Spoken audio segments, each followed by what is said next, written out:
All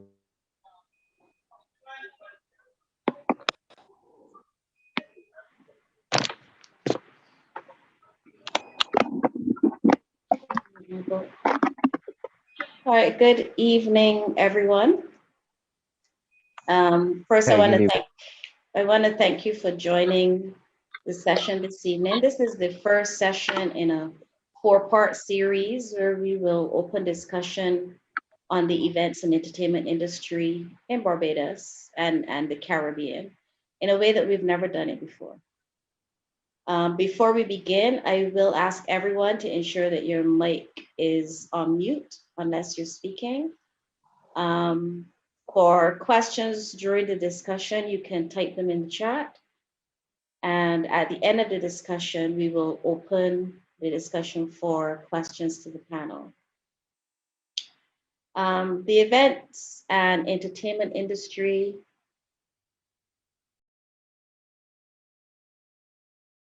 itself is a diverse grouping of many professionals. And during the course of this series, we will interact and you will be able to meet some of the professionals who work and operate businesses in this industry. This evening, we have a panel of industry professionals who collectively possess many years of experience that make them experts in their field.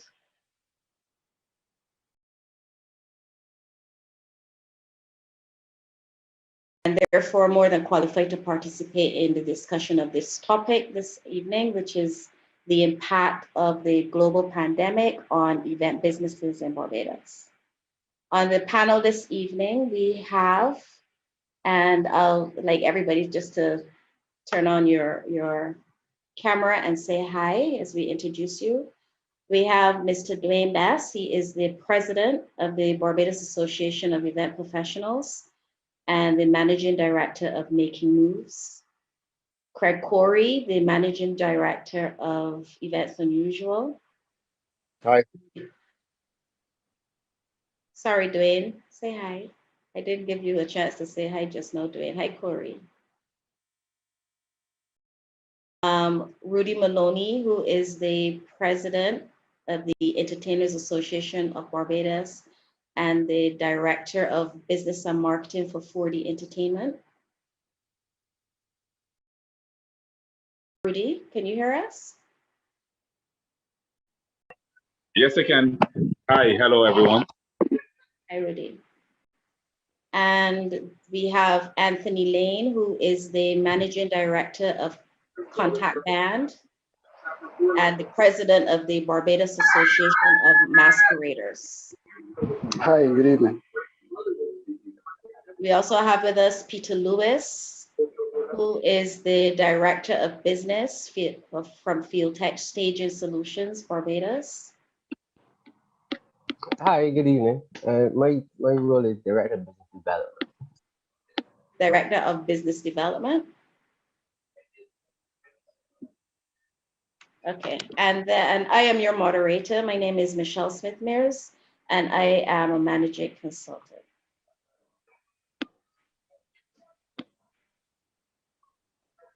This evening session, hi Rudy. Thank you for turning on your camera. Everybody, that's Rudy. And that's the panel for this evening.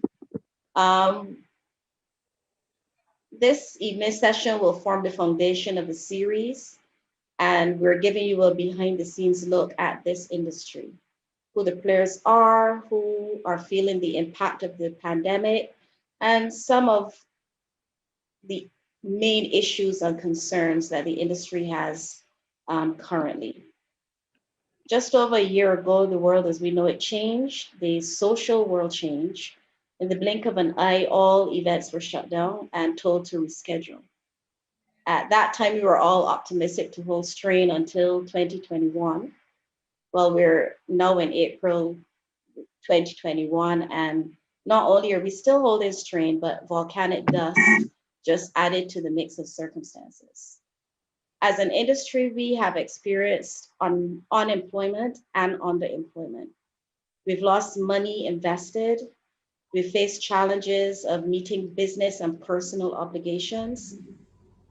we know that there's light at the end of the tunnel, but we don't know how long the tunnel is. While this challenge is not unique to Barbados, it has been extremely challenging for many as we continue to hold strain. So I want to not prolong on any preamble, but to go straight into the conversation and ask the question to the panel: how much of an impact do you think the global pandemic has had on events in Barbados, or in the events industry in Barbados today? And I want to throw out that first question to the president of the Barbados Association of Event Professionals, Dwayne.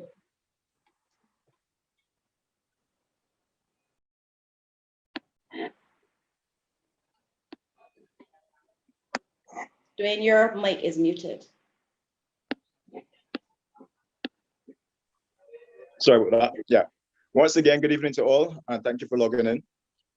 For me, this year has been a very challenging one.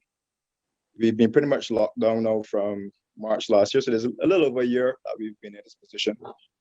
And most of the persons here probably logged on either make money directly or indirectly from the event and entertainment sector. My bills have remained the same. Obviously, there's less income. There's also the situation where when we did work last year, like around the crop over time, it had smaller events. Because of the limited numbers, then the promoters required less of us. So obviously you're making less money. So the situation is one where unless things pick up soon, it's going to be dire for most people within the industry because we're already under a lot of pressure as it is. The hardest thing about this for me is that there's no timeline as to when things are going to improve or things are going to change, because we're playing it by ear. It's a day-to-day, it's pretty much day-to-day based on the COVID and now with the volcano. So it is a very challenging time, and I'm sure that most of the other persons within the industry are also facing the same thing. So in a nutshell, that's it for me. Greg? Hi, thanks everyone for joining. Yeah, it's quite distressing to see what's happening in the industry, not just in Barbados, but globally. And for us here in Barbados, we've spent the last 20 odd years. I mean, I've been in the special events industry since 1987, so quite a while, probably longer than some of you guys have been alive. So I've seen our industry here grow to the point where we are world class in many aspects. A lot of our providers, lighting, sound, staging, you know, we can hold our own pretty much anywhere. The unfortunate thing is the last year has really decimated our industry. A lot of companies, I mean, my company included, we had to let go all of our staff last year. So basically, when we have events, when events finally come back around and I start calling staff, there's no guarantee that I'll be able to find my people. You know, some of them may have moved on to other roles. And the challenge is that one of our niche areas has been high-end weddings, and Barbados has done exceptionally well at attracting very, very high-end weddings. And you don't hear about them in the newspaper or whatever because they're, you know, these people, privacy is premium for them. And we, you know, there's a group of industry professionals on the island in Barbados who have honed their skills to the point that they can deliver exceptional quality events. And this pandemic has really just wreaked havoc on the industry. And my fear is that when things finally begin to turn around, and I don't see that happening in the near future, a lot of these companies either are no longer going to be here or they are going to be reduced to the point where that world-class service that we used to deliver may not be possible anymore. So while we want to get out there and our tourism professionals want to get out there and market Barbados, everyone wants to market Barbados as a place to come for amazing, an amazing holiday, amazing events. We may not have the capacity to deliver those events any longer. That really is one of my biggest fears, that a lot of companies may fall by the wayside, and our capacity to be better than most may go through the window. Yeah, that's a major concern, especially, having to lay off staff. We did a survey in the association, and there were thousands of people who are employed in this industry directly. And that does not include all the indirect people, the vendors in health and police and security. And there's so many people that are affected by it. Rudy, as the president of the Entertainers Association, how has this impacted on your grouping? Has been a great impact. We have persons who presently depend on the industry solely to make a living. So, it's unfortunate that some people in Barbados don't see what we do as a business. That is so unfortunate. And they don't understand the impact that not having entertainment create on the economy also. I have friends who are nail techs and hairdressers, etc., who call me and say, the industry is open back, but without anything happening, we still don't have any work. So, you have to understand the profession effect that entertainment, not having entertainment has on the economy of Barbados. So from a personal point of view, yes, I might have other stuff to do, but entertainment is my passion, and I live entertainment. We do entertainment as a business overall. So we've made large investments, and people don't understand that we have invested money in 2019 that we cannot recover.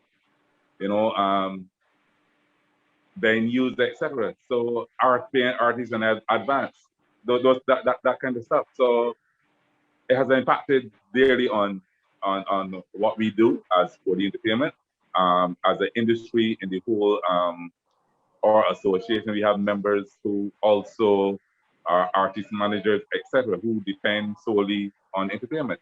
People cannot travel. There's not local entertainment. We are on curfew. The numbers impact on what we do, how we do things. If we have limited numbers of 50, does it make sense for an event? So you have to look at all of those things that are impacting on what we do. Before we go to Peter and Anthony, Rudy, though, entertainers, the NCF had offered entertainers support for doing projects during this time. How did that go, and does that directly help anybody in the industry? Yes, it helps some people, but the industry is more than artists, etc. And I find that the focus is most of the time on artists. We have people like Anthony who do bands, and Dwayne, Craig, yourself, who is part of the industry. So I think that sometimes when we think the industry, we only think one sector of the industry and not the overall industry. And that's one of the downfall. So yes, some artists would have made some money through the season, some producers, etc. But when we are not looking at the overall industry, and that's where the downfall is. There are event producers that are not making any money, that have not had any money from the government or anyone else. So that's where the problem is. All right, we'll come back to you on that, because the entertainers would have been one of the few groups that have had any assistance during the period of COVID. Peter, from a technical standpoint. Hey, good night, folks. Thanks for allowing us all to have this platform. It's quite an interesting time in our industry, I would say. I think to answer your question, I agree with everybody. There's been a significant loss in income, and I think there have been even some more, monumental shifts. I think, for example, to do business now in the events and entertainment industry, there's a real revision in terms of how you do business. Previously, for example, we we would have been able to make determinations on the size of a venue based on safety, based on what the requirements for the event and that kind of stuff. Now, our number one consideration when if we ever do work is about what it is to make it safe from a health perspective. So that shifts the whole way in which we do business generally, I would say, in our industry, right? Again, that also it also shifted now, as Craig was pointing out before, the relationship between business owners and labor. Out of this process, for example, we're up to this stage. Several companies I know would have been involved in doing their business on a permanent way with full-time staff and that kind of arrangement. Now our businesses will definitely have to shift because they don't. I'm sure that most of the owners, the position that they're in now, I think I can speak for technical services, for example, we really we most of us have had to let go of all of our staff. So as Craig says, there's a significant shift in skill sets that you would have had before, and that has a real underpinning impact on your organization and its own personal brand and how you do business and what you can offer and that kind of stuff. The other thing I think I wanted to point to, which is about the brand thing too, is I also think, and I see Rudy was raising this as well, and I think also Craig, that there's going to come a point where we have all these Hello. hotels and we have all the planes who are ready to Hello. come back. But I Yeah. think, oh, Wait. Cyril Decor, can you mute your camera? We can hear you.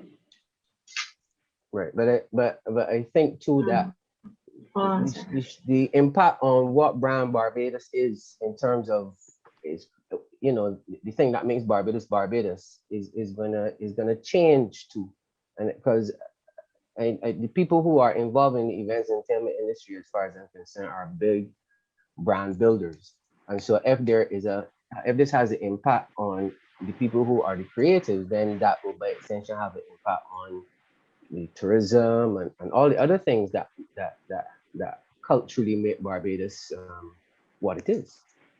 I think I want to leave it there for the moment.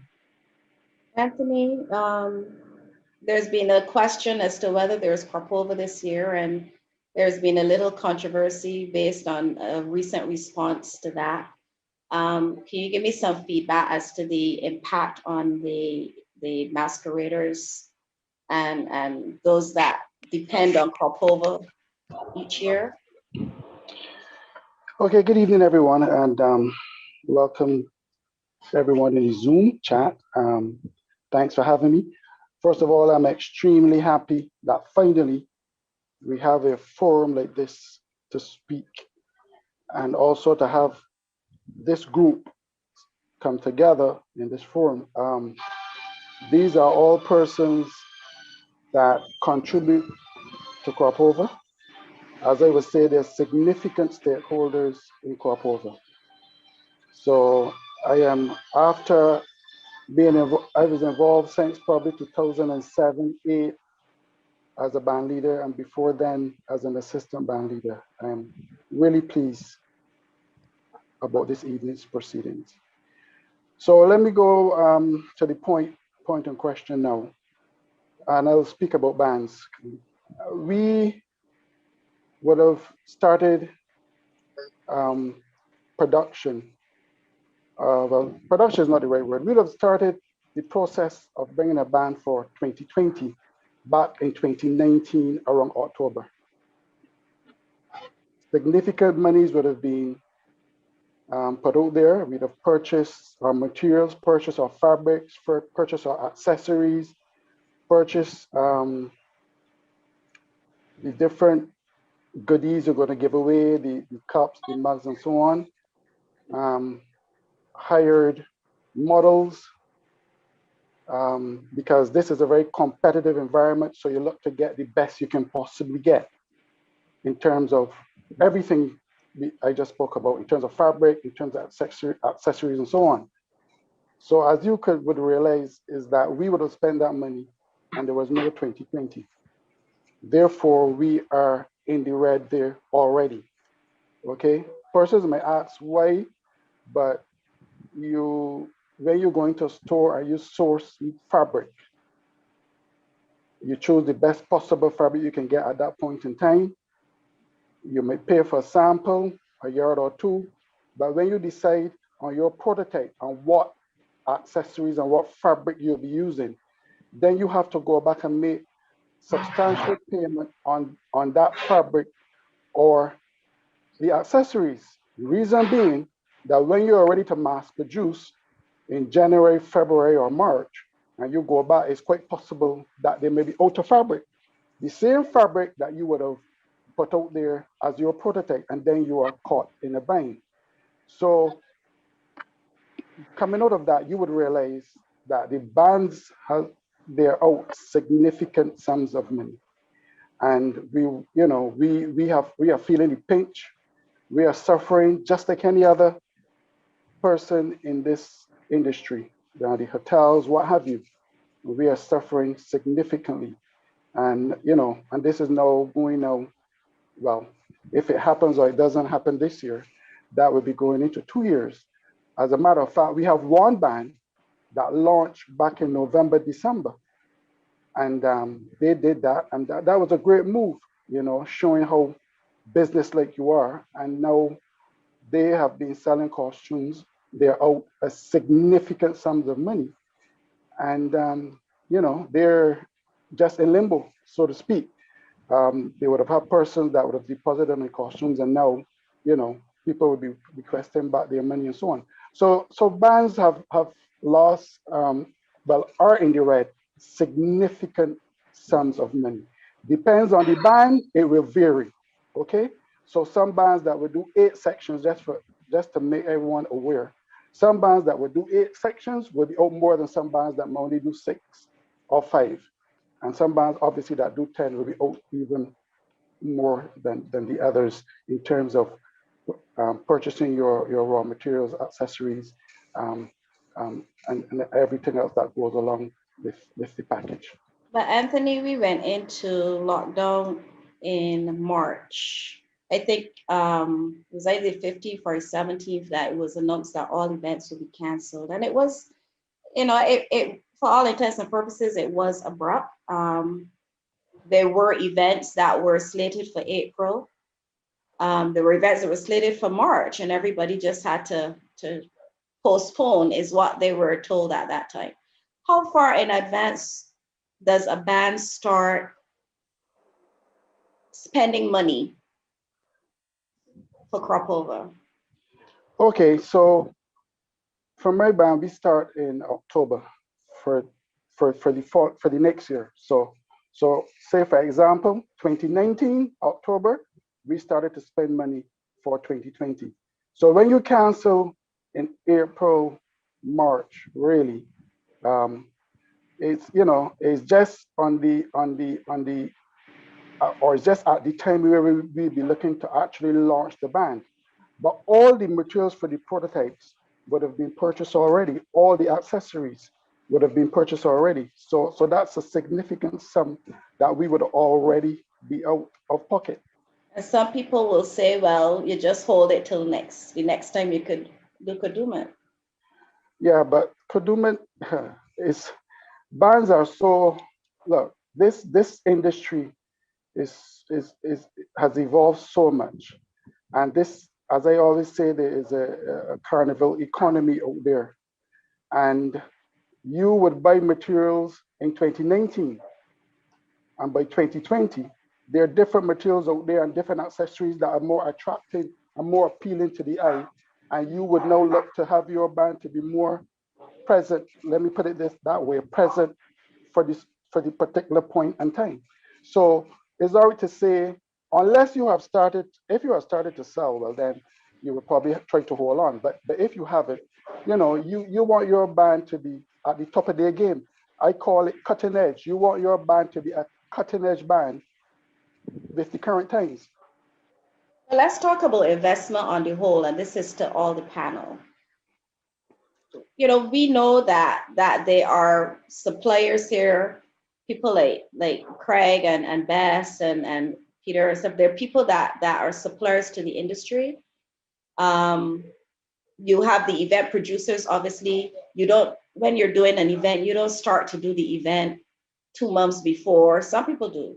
But if you're doing a large event, you generally try to go from year to year, or at least you give yourself 6 months out.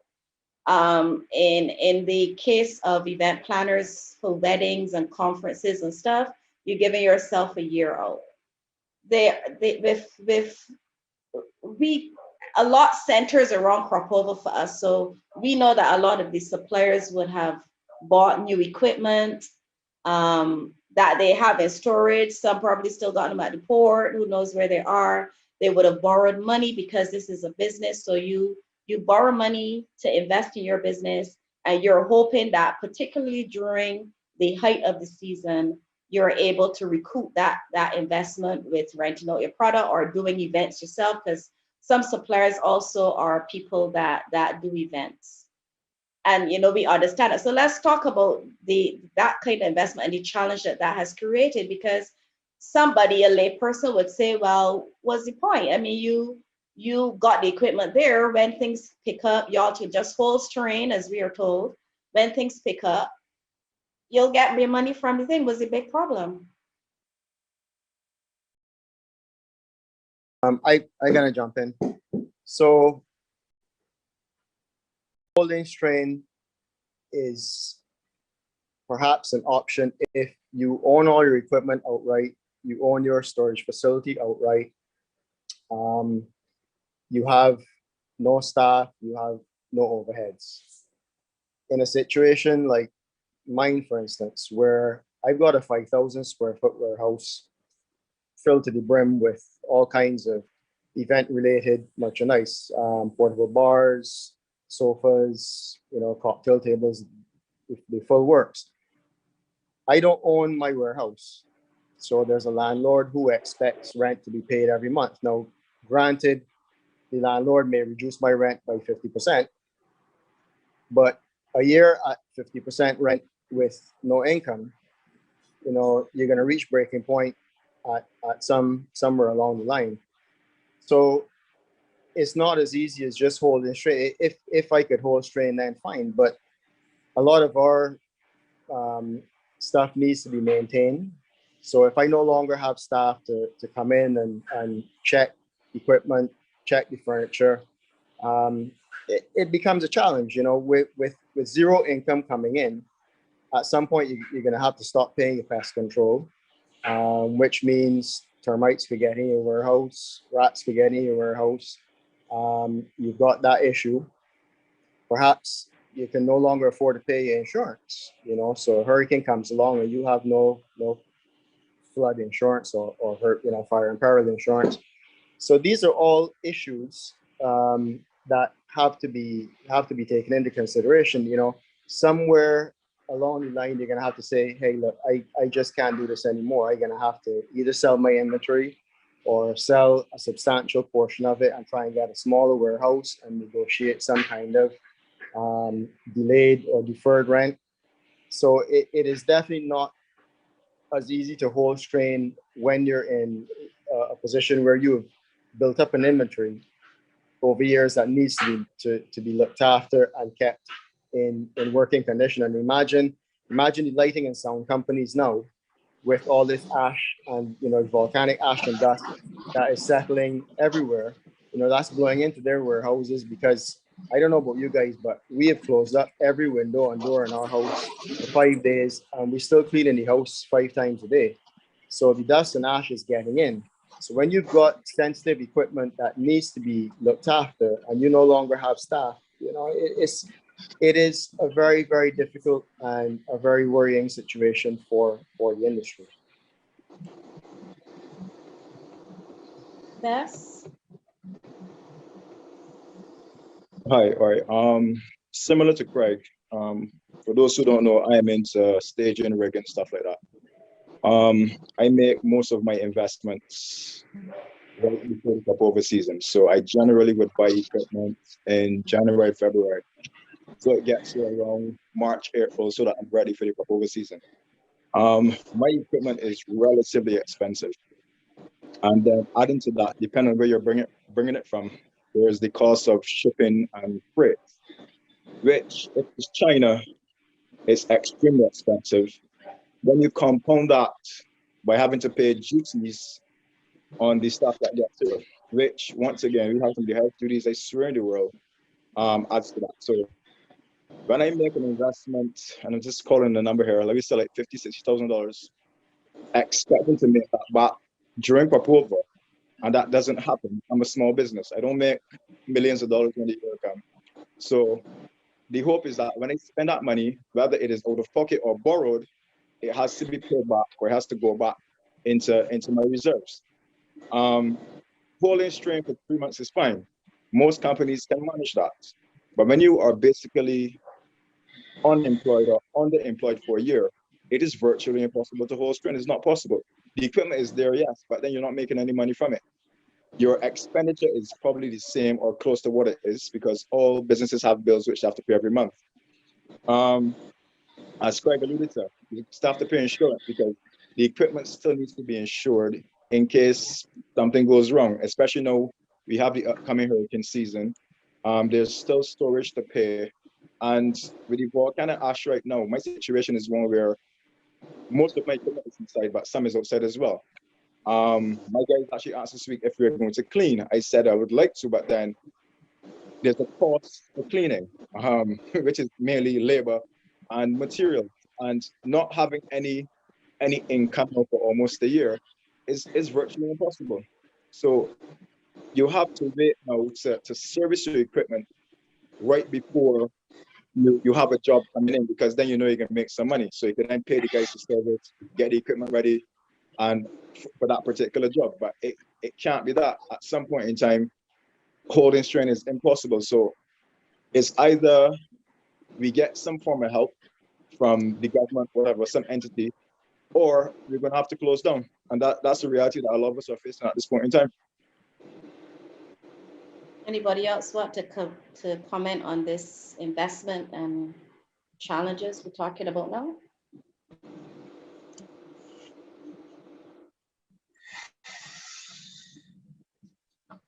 All right. Sure. Oh, Yeah, sorry. no, go Peter, no go problem. on. Yeah. Hold on a minute, Peter. Soca Titans, can you go mute? ahead. Mute your mic, please. Thank you. Go on, Peter. No, I wanted to just follow up behind Craig and Dwayne. I think our situation is in many ways slightly different, but very much the same. Whereas a lot of companies do a rotation around crop over and that kind of seasonal work, we have always tried to focus into the corporate end of the market, which has a slightly different rotation, which is not to say that we are not involved in crop over, but certainly or it is not as seasonal in terms of A, investment and B, profit making as persons who are more geared towards those types of activities, right? But I think the point is worth making because just as much as Dwayne, that's his focus, even in terms of corporate, the same thing applies. I mean, there's no crop over, but for example, you can see the synergy in terms of our businesses, because if I am representing my corporate clients and I am managing their brand, then by the same token, there are no crop over events, so they are not sponsoring those events. So there's no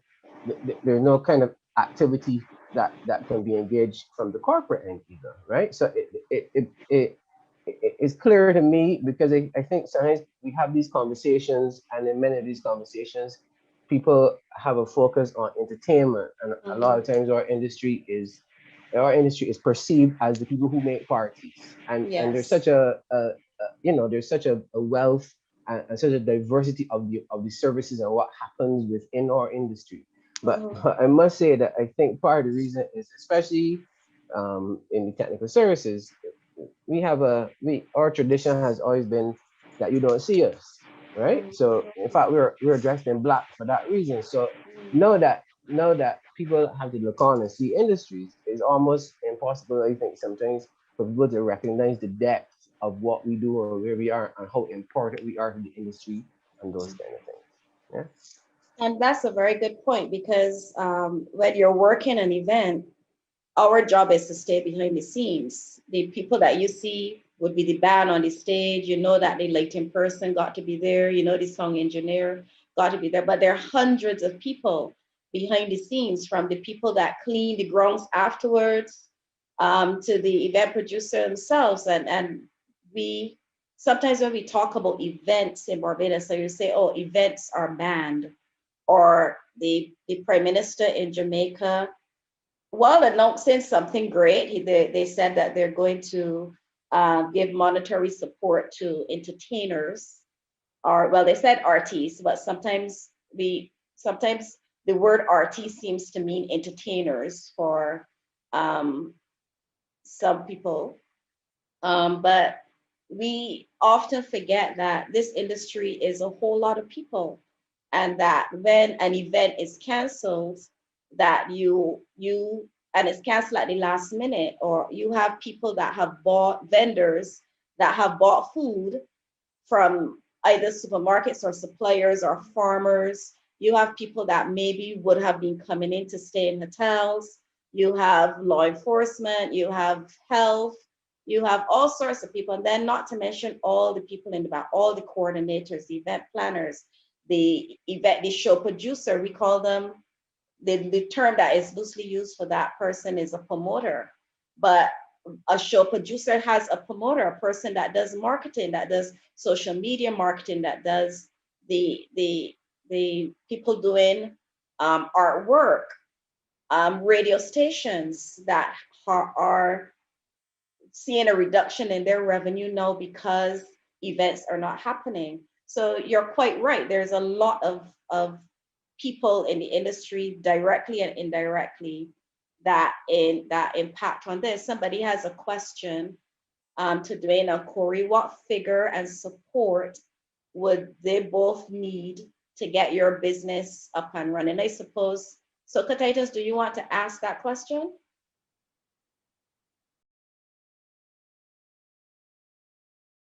Can you hear me?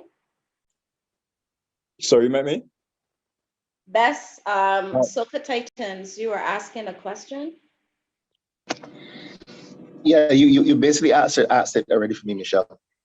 Right. What they're basically saying, what in terms of monetary support, I suppose you're asking. You're saying that you need some sort of monetary support. What would that be? What would that look like? And before you answer, remember the prime minister in Jamaica is saying that they're going to give artists money or support. Let's call it support. But and artists here have had support as well, but and other than the small business support that was announced, and I don't know how many of you could raise your hand if any of you actually took up the offer of support for small businesses. Other than that, there has been no support really for this industry. What would you need? And this is to any of you. What would you need in terms of support? It's kind of difficult to put a figure on that because there are so many variables for my business which I would need to work out first to determine what money would help. Because the difficult part of this as well is not knowing when you're going to start to work from.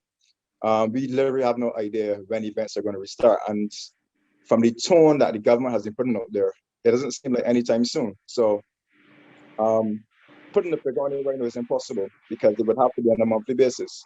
It would And have so, to be so you would be saying that the support you would need would be monetary support, or perhaps tax breaks or something. At this point in time, it is past tax breaks. That could be when the industry restarts. Because we are overregulated in Barbados. We spend for events, you've got to spend a lot of money before the event even gets off the ground. And most of that is the government institutions, whether it's police, whether it's fire, health. Once they're coming, you have to pay them for it. So at this point in time, because it's so far gone. The companies would need monetary support, and it would be support for staff, for wages, capital to get up and running again, because we need capital to start. So at this point in time, it's kind of difficult. But if we're looking at a timeline, I would say right now, minimum at least 6 months financial support for the industry. Whatever figure, whatever arbitrary figure the government feels like giving, which is what they usually do either way, would be fine. At least it's something as opposed to nothing. Question that Secretariat asked Craig was to you as well. Yeah, it's difficult to pull a figure that would cover everyone because all of our circumstances are going to be different. So, for instance, as I was saying, I rent my warehouse facility. Dwayne may own his. So where I may need support for my rent, my electricity, my phones, insurance, vehicle payments, we may not all have those same expenses. So that really becomes a one-on-one discussion. So there really is no blanket dollar figure. I would say it would not be difficult for me to work out what my minimum requirement would be to keep the doors open for a period of time, and probably 6 months would be a fair guesstimation, because based on what we've been hearing, tourism industry are saying they're not really expecting a rebound before October. So I think for us to be able to get from here to there would be important, because until that point in time, I don't see a whole lot happening in terms of events here. Can I just say something quickly with regards to the point you were making earlier about people employed both directly and indirectly? So just to give an example, we do a lot of weddings, and when we're planning our wedding budget, one of the things we advise the bride and groom, so a lot of our weddings are for overseas clients, destination weddings. So one of the things we always advise is that the staff need to be fed. You've got people who are there from, if the guests are arriving at the reception venue at 5, all the staff have to be in place by 3:30, 4 o'clock latest. And they're there till the event finishes at 1 a.m. and then it's breakdown. So we need to feed the staff. And very often when we do our staff count for the evening to plan our staff meals, we're in excess of 100 people. So you think that's 100 people just employed on that wedding on the wedding day. That's nothing to do with the setup that may have lasted 3 or 4 days. And that's people working directly at the venue, setting up or physically working the event. What about, in my case, my carpenters who are building or repairing items beforehand, my seamstresses who may be making products, tablecloths, cushion covers, whatever, my upholsterers who may be repairing bars or whatever. There are a lot of people, the guys who are transporting the items to and from the venue. There are a lot of people employed by this industry, both directly and indirectly, that the average person does not see it. As Peter said, we wear black because we need to be invisible. So when you go to an event, you don't see us. We're back there in the shadows, making sure that your event is amazing and that you have an amazing time. But it takes a very big team to make that happen. It doesn't happen with the wave of a wand. So it really impacts a substantial number of individuals across lots of different aspects of work. JT suggested a monthly allowance that covers a business's overhead and would help the business break even as opposed to going into the red. And Sue Morris she reminded that there was an initial option for a one-off stipend through the NIS for self-employed people last year, in terms of the assistant for government. But how helpful is a one-off stipend through NIS to any of you?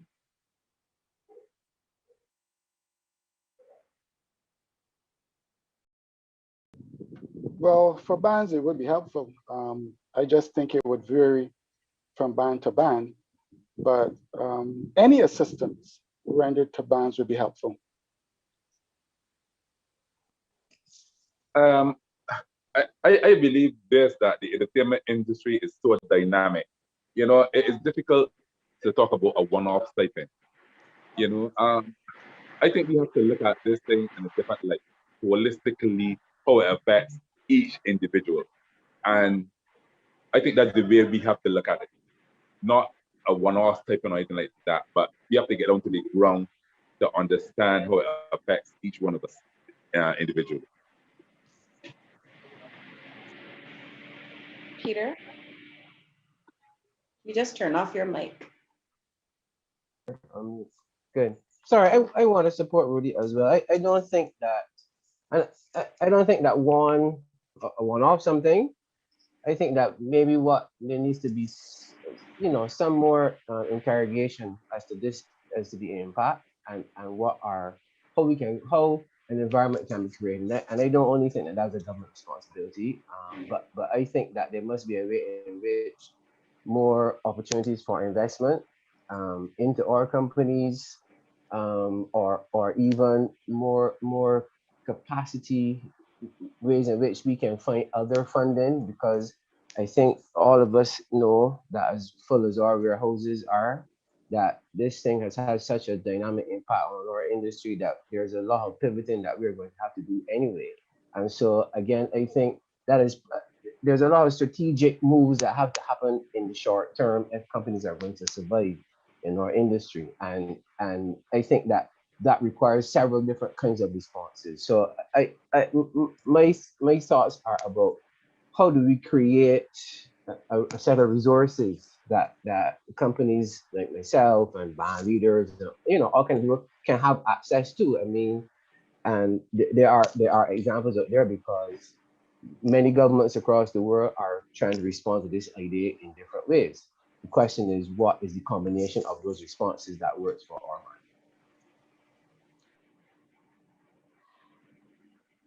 Still on the topic of assistance, there's a school of thought that often people in the entertainment industry are not paying NIS, or I remember when I say entertainment industry, there's a tendency to say events industry to mean entertainment, as in shows and stuff like that.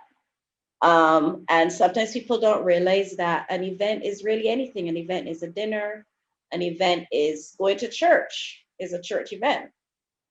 So as the Prime Minister in Jamaica recently said, when he announced this thing, he said that events are normally ground zero for COVID.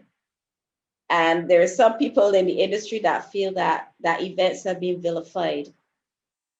I see Freddie here from Reggae Festival. Hi, Freddie. Reggae Festival would have been one of the hardest hit events in 2020? Because it was right on the cusp.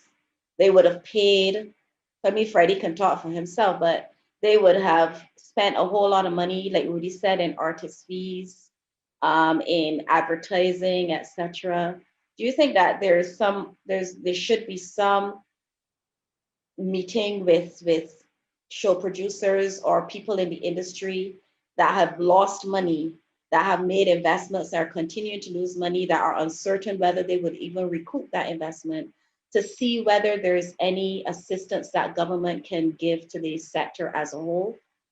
Obviously, everybody would have to quantify it for themselves. It wouldn't be an across the board thing, but do you think that dialogue needs to be opened up a little bit more to see what individual people need? And understand that I don't know whether Reggae Festival got any sort of assistance for the money that they would have invested.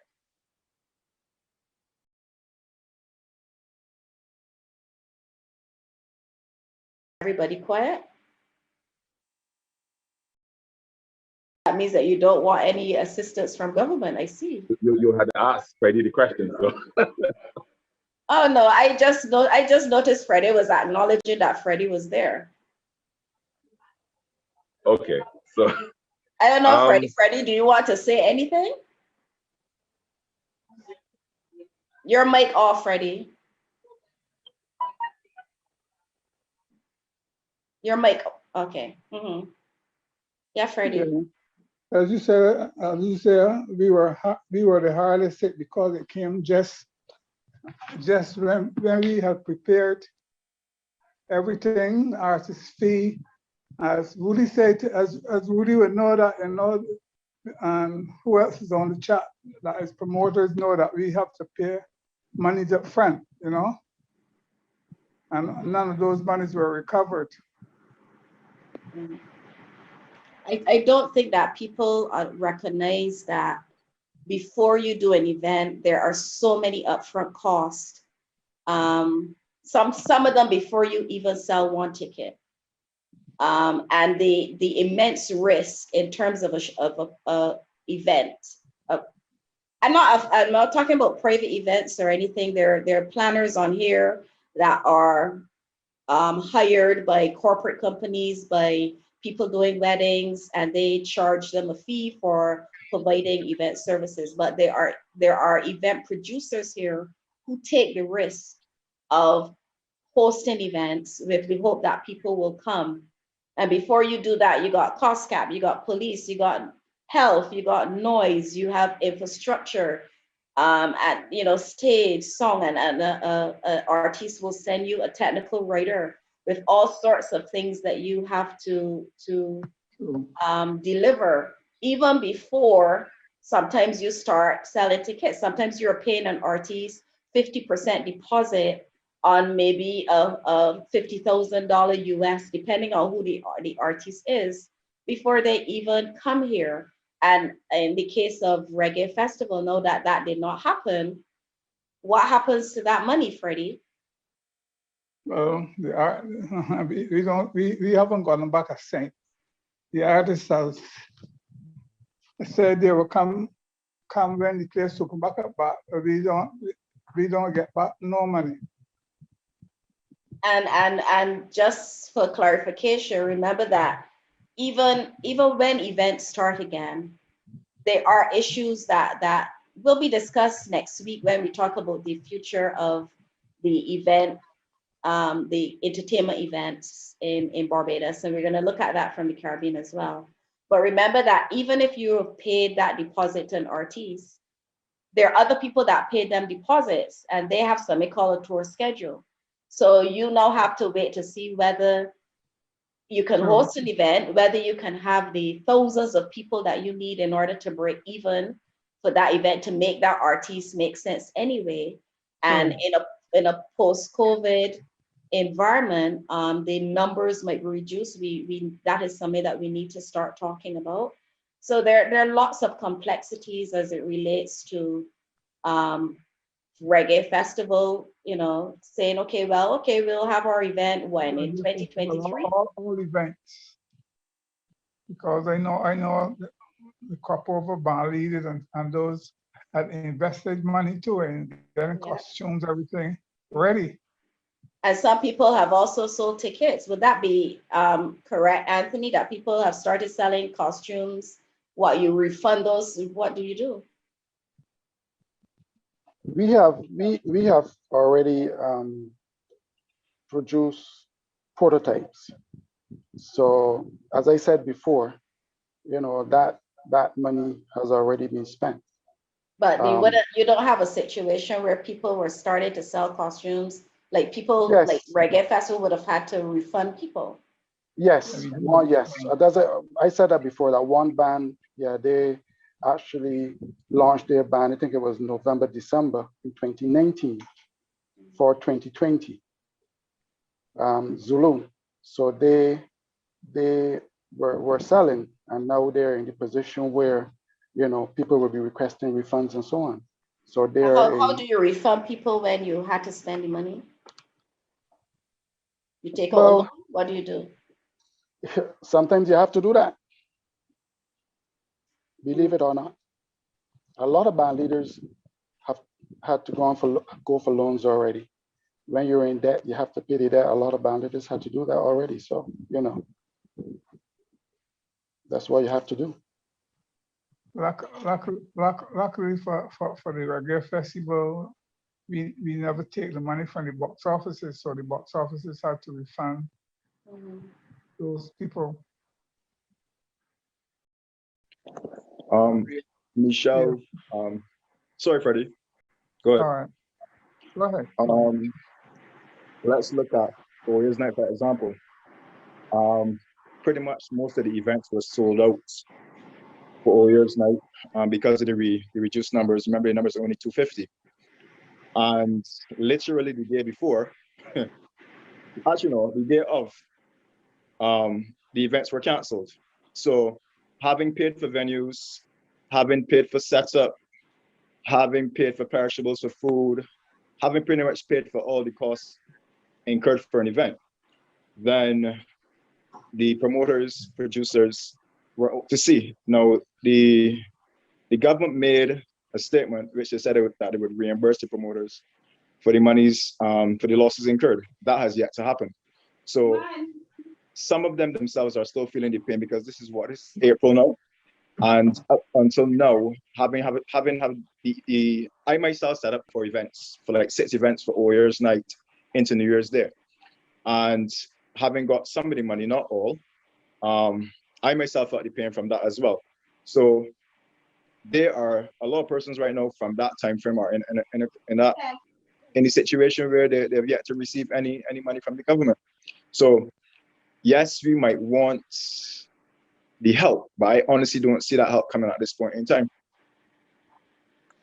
Yeah, the government's resources are stretched, to say the least.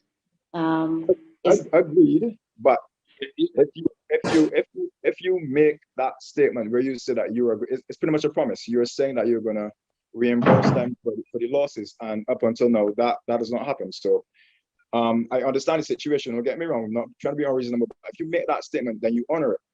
You made funds available for other sectors, so honor your commitment to this industry.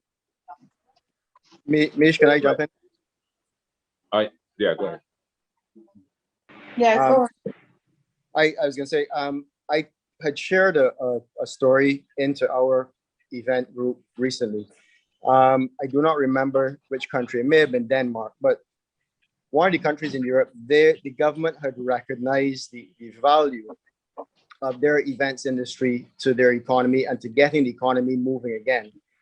And what they did as their COVID numbers had dropped to levels where they felt it was safe to start opening back up, the government offered a guarantee to promoters. So what the government said is, if you will agree to host an event, we will guarantee you that if we have to shut your event down beforehand because of a spike in COVID cases, we will reimburse you all of the costs associated with the event. So in a situation like that, promoters can say, okay, yeah, sweet.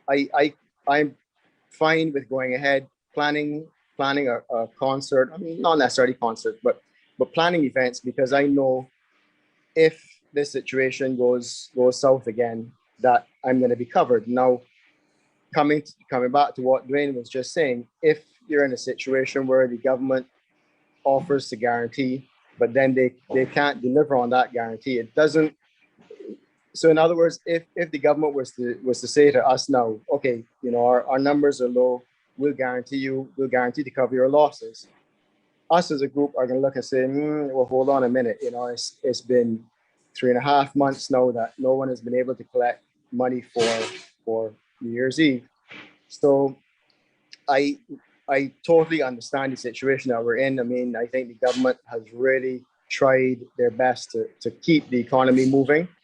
So I don't know what the situation is, what the solution is to that situation, but I do think something like that, where there's a guarantee scheme in place, where we know perhaps the funds are guaranteed through a third party, the Inter-American Development Bank. I don't know where. So it's a situation where the funds are coming from a source where the funds are readily available, and then the government has to repay them as they see fit. But that is possibly another option to kind of get things moving. Rudy? Yeah, I just want to say I agree with Craig that the government has made a great effort in keeping the economy moving. I agree with that 100%. But it also appears that they have put entertainment on the back burner. And that's the unfortunate part. You know, every time you bring a subject about entertainment, it always seems to be a negative. You hear somebody saying something totally negative about it. Entertainment is a business. What we do is a business, and we have to take it serious. So I'm not saying not to take the safety of the people and visitors of Barbados in hand, but we still have to look to see how we can help this industry to move forward and how we can get assistance in moving forward. It's unfortunate that everything you talk about assistance, people look at it as handouts. I don't think that this industry looks for handouts. Matter of fact, nearly every other industry asks for handouts. But as we ask for any kind of assistance, it appears that we are asking for handouts, and it's not so. We are looking to see how we can do things better and how we can make a living like anyone else. The thing is that entertainment is a significant, or the events industry in Barbados is a significant contributor to the economy of Barbados. Whether it is from the tourism sector, whether it is enhancing product, whether people are coming here for events, which a lot of people do, the entertainment industry contributes a lot to the industry, to the economy. Yet, in terms of fines, the entertainment industry, and this actually was why a lot of people decided to cancel their events for New Year's Eve. The notion that if you are hosting an event and somebody is not following the protocols in your event, you the producer will be charged a penalty for that infraction. How do you feel about the heavy penalties on the events, on event producers? Is that a deterrent?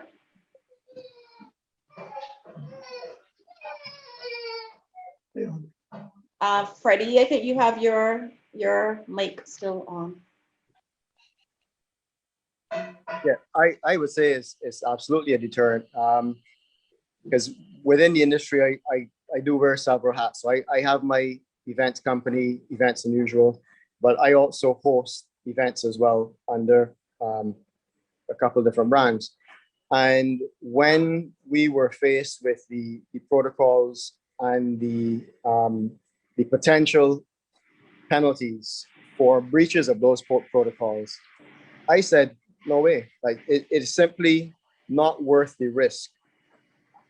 You've got reduced numbers, so you may break even, you may make a small profit, but you may end up having to look for a substantial amount of money to pay a fine, which simply is just not worth the effort. So I think, yes, the entertainment industry has been vilified in the press, and I think the press generally seem to relish any opportunity to showcase some infraction.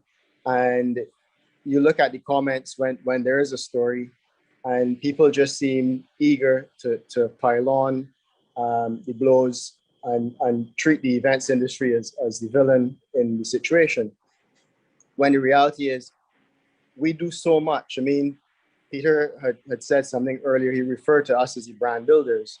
And that is so true. That is such an apt description of what we do. Because if you think of all if you want to come to brands, I mean, think of Bliss and all the other big crop over events, just taking crop over as an example, or Reggae on the Hill, well, the Reggae Festival in general. Those brands depend on our industry to make them, you know. They don't own, I'm sure Freddie doesn't own a lighting company and a staging company and a sound company and bar rentals and all the other elements that go into making his festival what it is. So he and myself as an event producer and event promoter, we depend on our industry to build our brands and to make our events happen.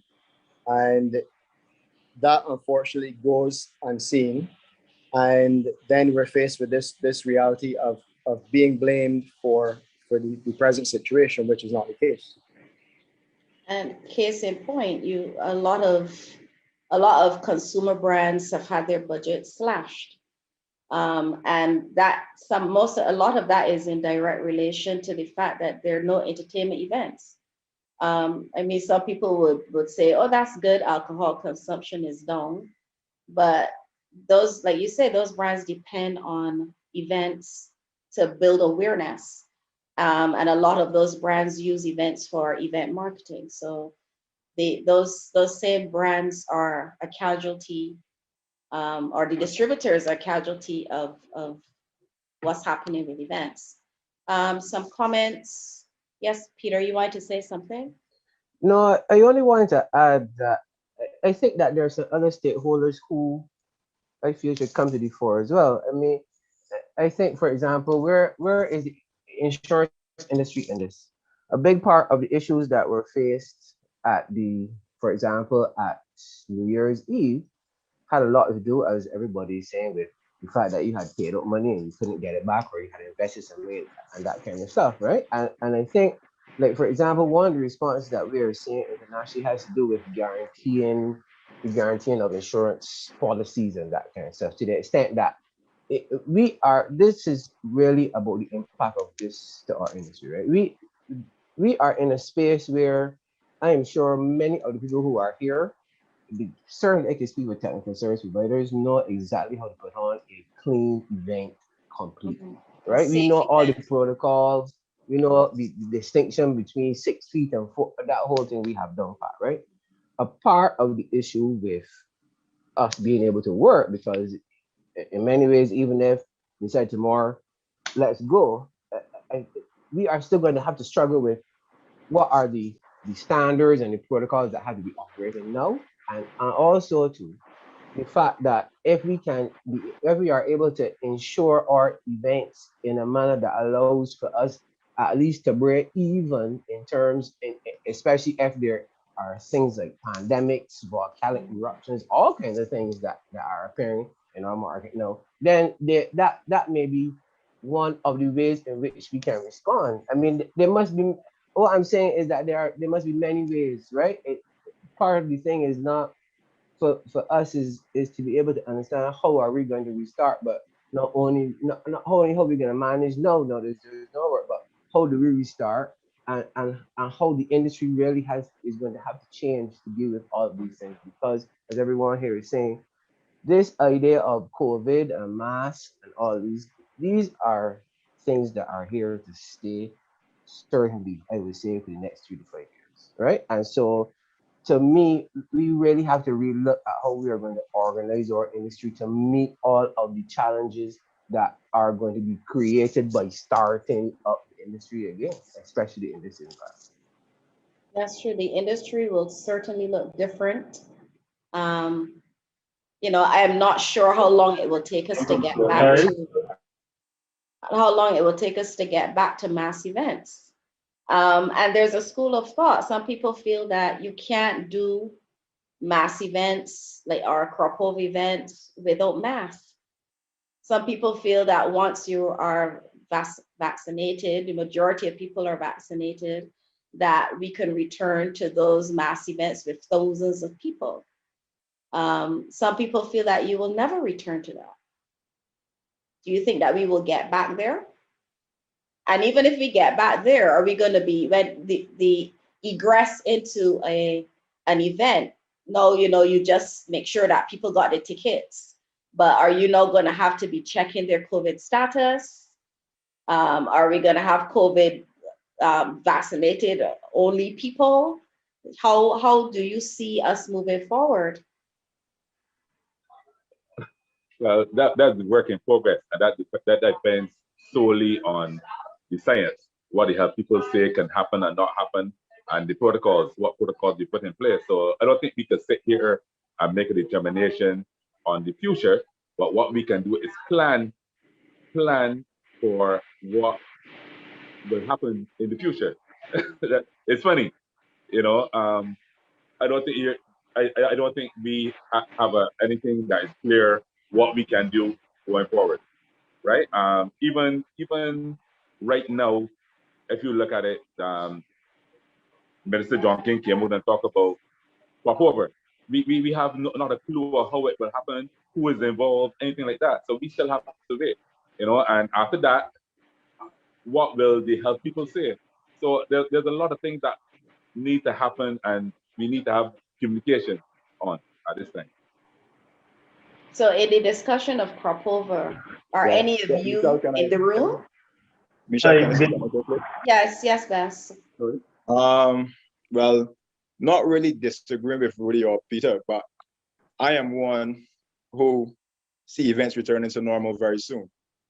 And this is just from the standpoint of people in general like to socialize. They like to be outdoors, they like to come out, have a drink, they like to party. It's just the nature of most people. And I am thinking, I'm being hopeful and optimistic that by next year, we can go back to having mass events. And I'm pretty sure if we get the go ahead, thousands of persons will come out. Obviously, the only issue right now would be there's some who are going to be fearful, but the main thing would be finances, because a lot of persons right now are currently unemployed or underemployed. So I differ somewhat to the view, somewhat to Peter. So I'm thinking next year we're going to have crop over, like a rare crop over, where we have the jump up, the party. And as they keep saying, it depends on the science. And I'm assuming that by then there's going to be more knowledge about the virus, and things are going to get back to a relative state of normalcy. So let's say that by next year we manage to have the reggae festival in April, and let's say we have crop over, because these are all things that really generate a lot of economic, that really generate a lot of money for the economy. So if we have the reggae festival, we have crop over, we have independence down right down to the end of the year for Over Years Night, staff parties. That really gives a boost to the industry. Just let me come in here, but I'm really hopeful and optimistic based on what I'm seeing coming out of the US. Also in Orlando, they had a kind of a mini carnival. But I'm very hopeful that it will return to normal for next year. And if you could remember, last year in 2020, between between August to November, mid-November or so, we were hosting events. Mind you, they had a limit of 250 or so, but we were hosting events, and everything was pretty okay at that point in time, you know. So I'm very hopeful that they will return. They will return. And we know as industry practitioners that once we understand the protocol, we know how to execute the protocol to keep people safe. But as we just talked about the new look crop over. Rudy and Anthony, you're here. Are any of you at the table to discuss how that looks? Because one of the issues that the industry has is that there has been no consultation with the industry. People think that they understand what events are, and that literally anybody could put on an event. If you hosting a birthday party at your house, it's an event. But what we do as event professionals is a lot more in depth than putting on a birthday party. You know, sometimes when you talk to people about what is entailed putting on something like a rise or a reggae festival, whatever, people are like, oh, we didn't know that those kind of things happen. It's because of what Peter says. You're not supposed to know. You're just supposed to come there and see everything and think that somebody waved a magic wand and it was there. And then when you leave and go home, you don't see the garbage on the field. You are not there till 6 or 7 o'clock in the morning because you're the patron. That's what we do, and we do it well so that you have a good time. Same thing with weddings, same thing with corporate events. Are we at the table? And do we need to be at the table? Hi, good night. Hi, Rodney. Yeah, how you all doing? Let me first say that this is a breath of fresh air to see all of these practitioners in industry on one platform. My name is, I guess most of you all know me. I get my section out right now. Rodney Curtin, working at OGM. Yeah, technician. This is really refreshing. I am very happy to see this. Anyway, let me first start off by saying that COVID put a lot of technicians in situations where a lot of us are like really struggling because we depend on hours or work to get, to provide for our families, right? But from what I am seeing, right, a lot of people are really pointing hands in the air and saying that, deviation on government. But I can actually see people actually being creative and doing certain things and easing back entertainment. I believe what Dwayne said that, it will come back. We know it will come back. I totally agree with that, right? But at the end of the day, this is a good time for us to come together now, right? As one entity, one entity, right? And actually make this industry happen again by doing studio work, right? By doing things that, you can't have the crowd, right? Getting corporate Barbados involved because we are trying to be creative to keep the industry alive, right?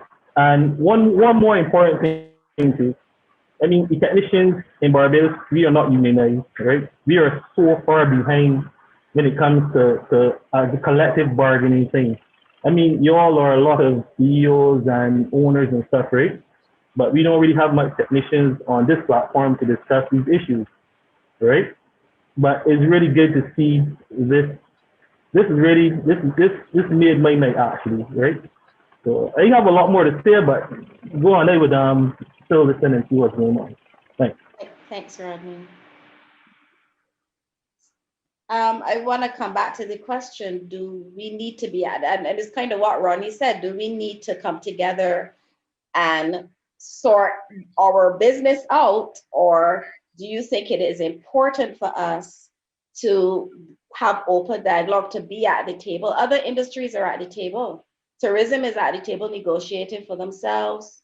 Retailers are negotiating for themselves. They're at consultations. How many of us are at consultations? Or is it like we have said that entertainment is supposed to be on the back burner? We just got cease and settle, as the PM like to say, until we get to you. Well, I believe that it should be a collective effort right now, and we should be at the table because there's no one that understands this industry better than us. We live it, we breathe it. So we should be at the table, bargaining for ourselves, explaining our situation, and letting people. Because sometimes I don't think that ministers and other people understand what we do and what we go through. So the best people to talk about what we do has to be us. So yes, we should be at the table. Yes, and I want to come in here. I totally agree with Rudy. There's power in numbers, and we should be at the table as a group, speaking about our business. Following on from Rudy and Anthony, Corpova as it is right now has changed tremendously from what it was 10, 15 years ago. And that massive change has been brought about by the private promoters. Corpova is now based on what the private promoters do. And when people come into Barbados to come to events, they come to specific events because those brands have been built over the years. So let me look at Bliss, let me look at Elevate, Roast. All of these brands have been built over the years, and people who come into the country to party for Corpova buy tickets for these events, bringing revenue into the country. Nobody comes in for Pick of the Crop. Nobody comes in for Soca Monarch, Soca Royale, nothing like that. These events have been failing now for the past 10 years consistently. So there cannot be a discussion about Corpova without having promoters and producers at the table. It is not possible in 2021. So I do not know who John King talking to, but he needs to get to this forum or get to the table and speak to us, because at this point in time, it can't be a crop over without the private promoters. It is impossible. You mashing corns, Bass. I speaking the truth. Corns can go get mashed. You mashing corns. Somebody just messaged me privately and said, Duran. uh, Yeah, but I ain't trying to mash the corns. I'm being realistic. When persons bought tickets to come to Barbados for events, they bought tickets to come for specific events and specific bands. There are certain bands who majority of their clients are from overseas, North America, Europe, whatever the case may be. So how do you have a discussion about a crop over without the persons involved in building crop over? We are the ones who have built crop over the past 10 years, not the NCF, not the government. Nobody cares about the last gains. Nobody don't care when can cut. And that's the reality of the situation. This is not an industry. It is a carnival, and it makes money for the country. Let's deal with the facts and get John King at the table or whoever else it is. so you're saying it's revenue based? What else is it? Do you know who the last king is? Do you know who's the king and queen of the crop? I do not. Exactly. Based on the But I think that what Dwayne is saying is quite true. We have conclusive evidence of that. You know, they have a lot of overseas people coming in. It is crop over is basically now a tourism product, and a lot of persons are finding it difficult to come to terms with that. But that's the truth, right? It is a tourism product, and we got to see it as such. At this point in time, it has evolved from what it was 10, 15 years ago, to what it is today. But there's a lot of people again that don't want to come to terms with that. But that is what it is, and they have to see it as that. If I may jump in here for a bit. Sorry. Good night, folks. But I quite agree with what Dwayne is saying, and ironically, the crop over that people like to believe in can happen within this current environment. The numbers state that it can happen, but the crop over, which is an economic activity, which involves the bulk of the entertainment industry and brings the bulk of that $80 million into the economy every year, is not the traditional arm of crop over. So if you want to celebrate last games, and if you want to celebrate the whole culture, ironically I wear this shirt, but if you want to celebrate that, you can go right ahead and do it. It's not going to, I mean, that aspect of crop over is not a problem to happen, but the economic activity that is associated with it and what the government wants out of crop over, because the government doesn't really want king and queen of the crop and deliver the last gains. That's not what they want. They want the $80 million in the economy on an annual basis. Mm-hmm. And just to make a point about how important that is, and this is not bringing tales out of school because it is a matter of public record. The NCF's budget, I shouldn't say its budget, what its budget used to be to produce crop over was $5 million. So if government is spending $5 million on an industry and is boldly saying that industry is bringing $80 million into the economy, in one period, in one period, $5 million a year, $80 million a year, one period, it stands to reason that the bulk of that 80 million is not being generated from that $5 million that they're putting into it. The bulk of that $80 million is coming from us.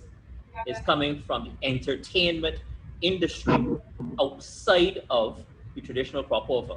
Now, I can put my full stop there.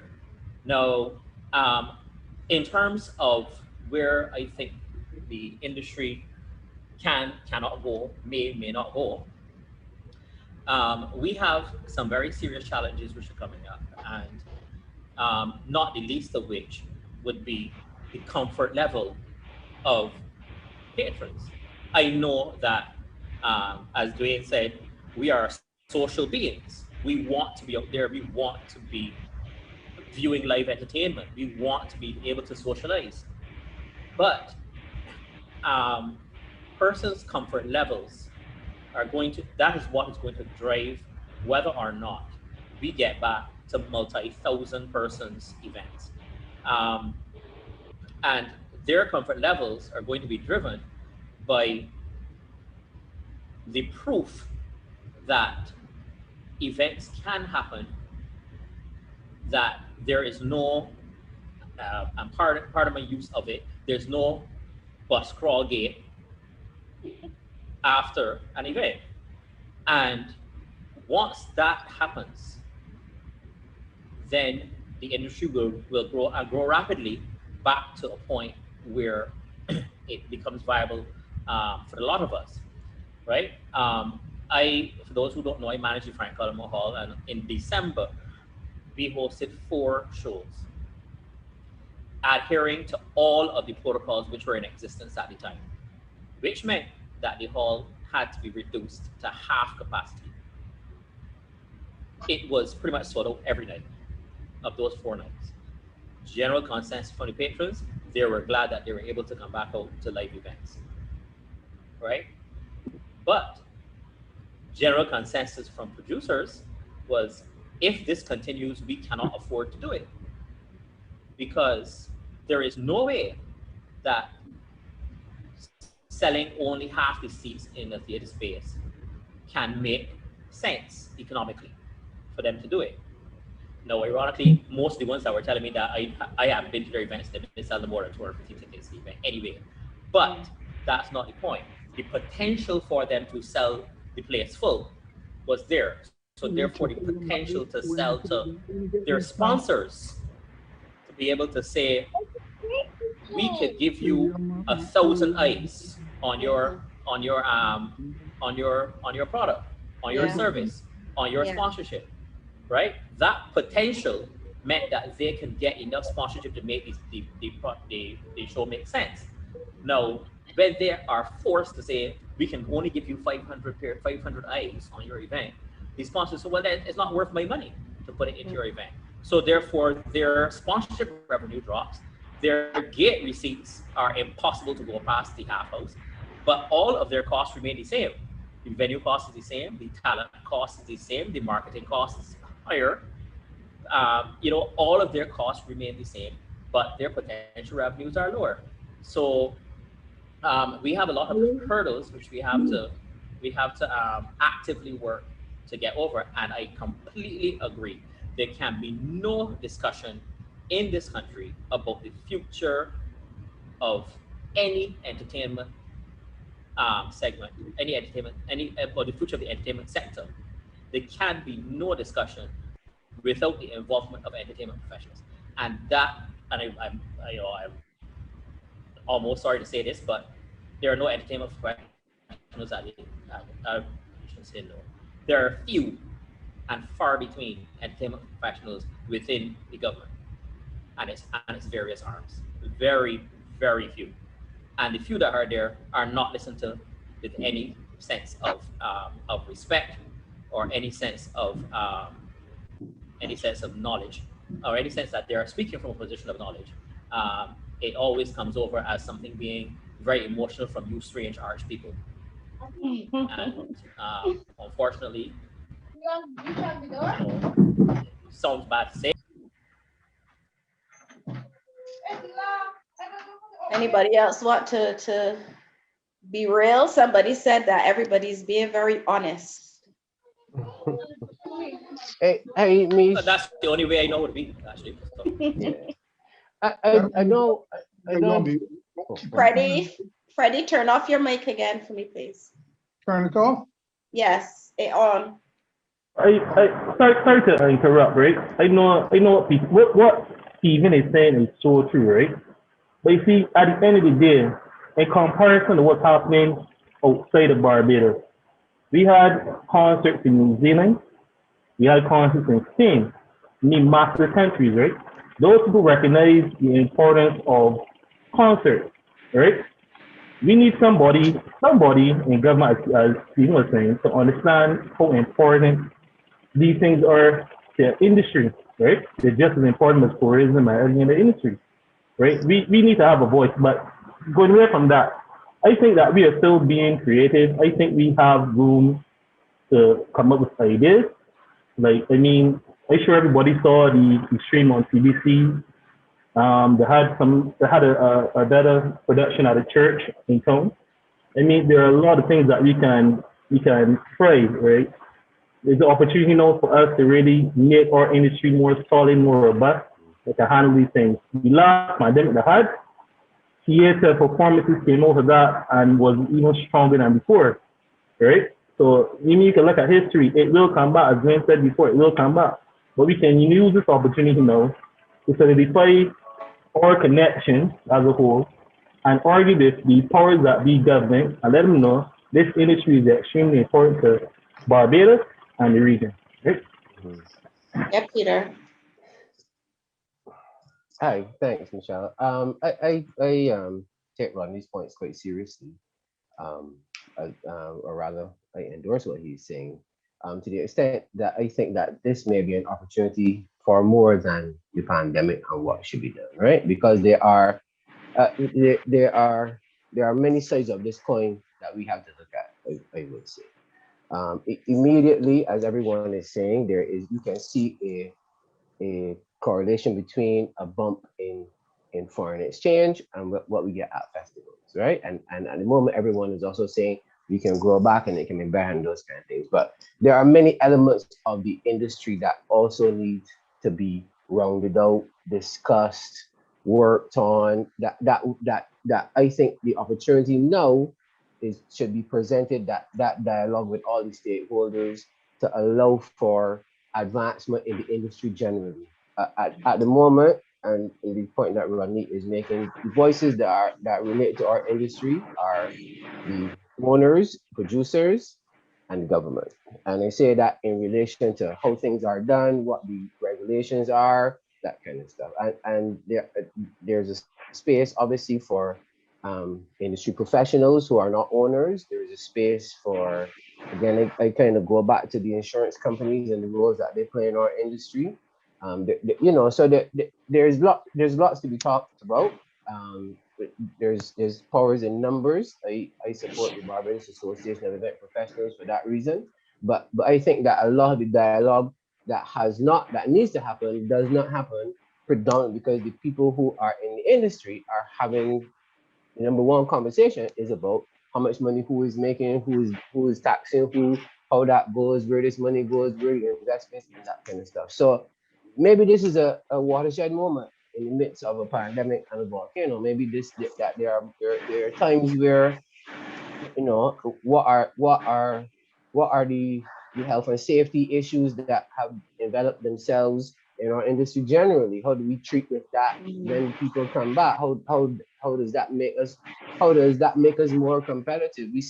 We've spoken tonight about brand Barbados and we are the brand builders, but again, if we bring back our industry to where it was in the pre-COVID times and 2 years later something fall down and kill somebody, what is the impact of that on this industry we are rebuilding? These are all important questions that we have to look at. And this is an opportunity for the industry to retool as well. And you're right, it's a watershed moment. We have come, we are here because of what we're going through. Yes, Rudy. Exactly. And I want to say, adding to what, sorry, I don't know who's the person that was just speaking, but I want to add, for the longest time, Peter, right? So for the longest time, we were talking about the one event certificate. Now is the time that should be in place so that when events start back, we should not be running around to the police cost cap. We should go one location, apply for the certificate, and get that certificate in hand. Sunset legislation, there's things we were talking about for years, and that needs to be put in place so that when the industry is open back, we can start running, not waiting out to discussing these things again. And these are things that, like I said, for the last 3-4 years or more, that were put on the table to be actioned, and nothing as yet. So I agree totally. We have a lot of comments on here about the fund that government should put a unemployment fund that workers can access. But Stephen, sorry, was just talking about the fact that during the crop over time, the economy sees a $18 million boost, and that is just in one period. That has nothing to do with events like conferences, meetings that happen here, incentive travel, those things that Craig and other planners do. Weddings is huge. The money that is generated from all of those. So if from one event, one particular time during the year, this industry can bring in $18 million. Perhaps 1 million of that could be put into a fund for persons that have to borrow money or if near to financial ruin, so that we can look at making sure that these businesses are kept up and running. One of the major threats you have highlighted is the fact that some of these businesses will not exist, or they will exist, but it will take a long time to recover after the industry slowly comes back into play. Can I jump in a few seconds? Mm-hmm. Okay, we're talking about the government putting in funds. What about us as a group looking at doing what everybody else have done and open a credit union, which where our money that we spend is used. The Teachers Association did it. The police did it. Why can't we do it? Why it always have to be the government that have to do it when we have the power to do it ourselves?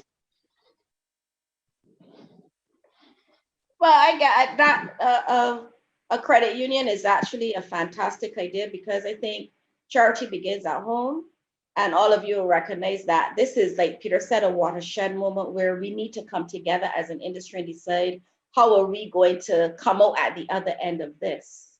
So definitely a credit union is something that we need to look at. There are a number of things we could look at, because every one of us, when we do events, have to get insurance. But still, we have not decided that if you own a credit union, you could also have an insurance company. There are a lot of things that we could do that could reduce our costs and also show our power. And that's where that very thing that we're lacking a lot of stuff. I hear somebody talk about the bus crawl, bus gate. The bus gate was one of about 300 bus crawls that went across Barbados, and the only one out of all of them that had an issue was that one. While we have buses, while we had restaurants that had 40 and 50 cases, I was able to reopen it in 3 days.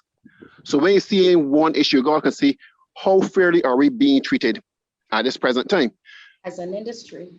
As an industry in the whole. And when they talk about it is, Craig don't want to talk about it, but Craig can say, did weddings like Tiger Woods coming here.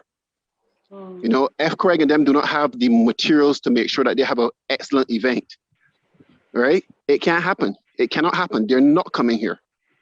So Sandalene look good, and that is what it is. But at the end of the day, Craig is who made the events look good. So until we realize that we have the power to do it ourselves, and we go to the government all the time with our hands out, we can have a problem.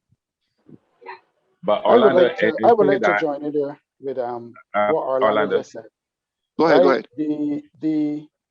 And I have spoken to this. I've spoken to this already, even to my own members in my association. Look at the taxis co-op. They don't turn over half the amount of revenue that we turn over as one group. We turn over millions of dollars, right?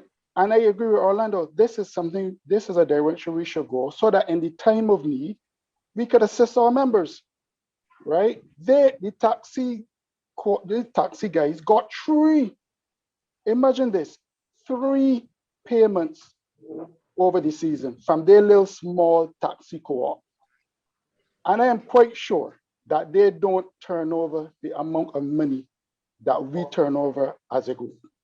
And I think this is something very important, and we need to be looking at this, right? Instead of looking for handouts to government, we will be able to support our own. So all the board members of Rodney, turn off your mic a minute. Okay. All the board members of the Barbados Association of Event Professionals and the Barbados Masquerade Association and the Entertainers Association of Barbados, you're all here. So, you know, you got work to do. Right. But I just want to make something clear though. And both Anthony and Orlando, let's touch on it. First, we have short-term and long-term goals. And I don't agree if the entertainment industry reach out to government or anything or any person else for help. Because and people call it handouts. I don't agree because the hotel industry, the tourism industry, there are other industries that reach out to the government for help. The shopkeepers, the hairdressers, all those people reach out for help. Why if we reach out for help are we calling it handouts? That's our short-term goal.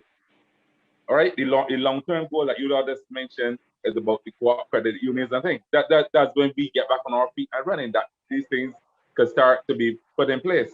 So I don't agree about saying that we are looking for handouts. I just want to make that clear.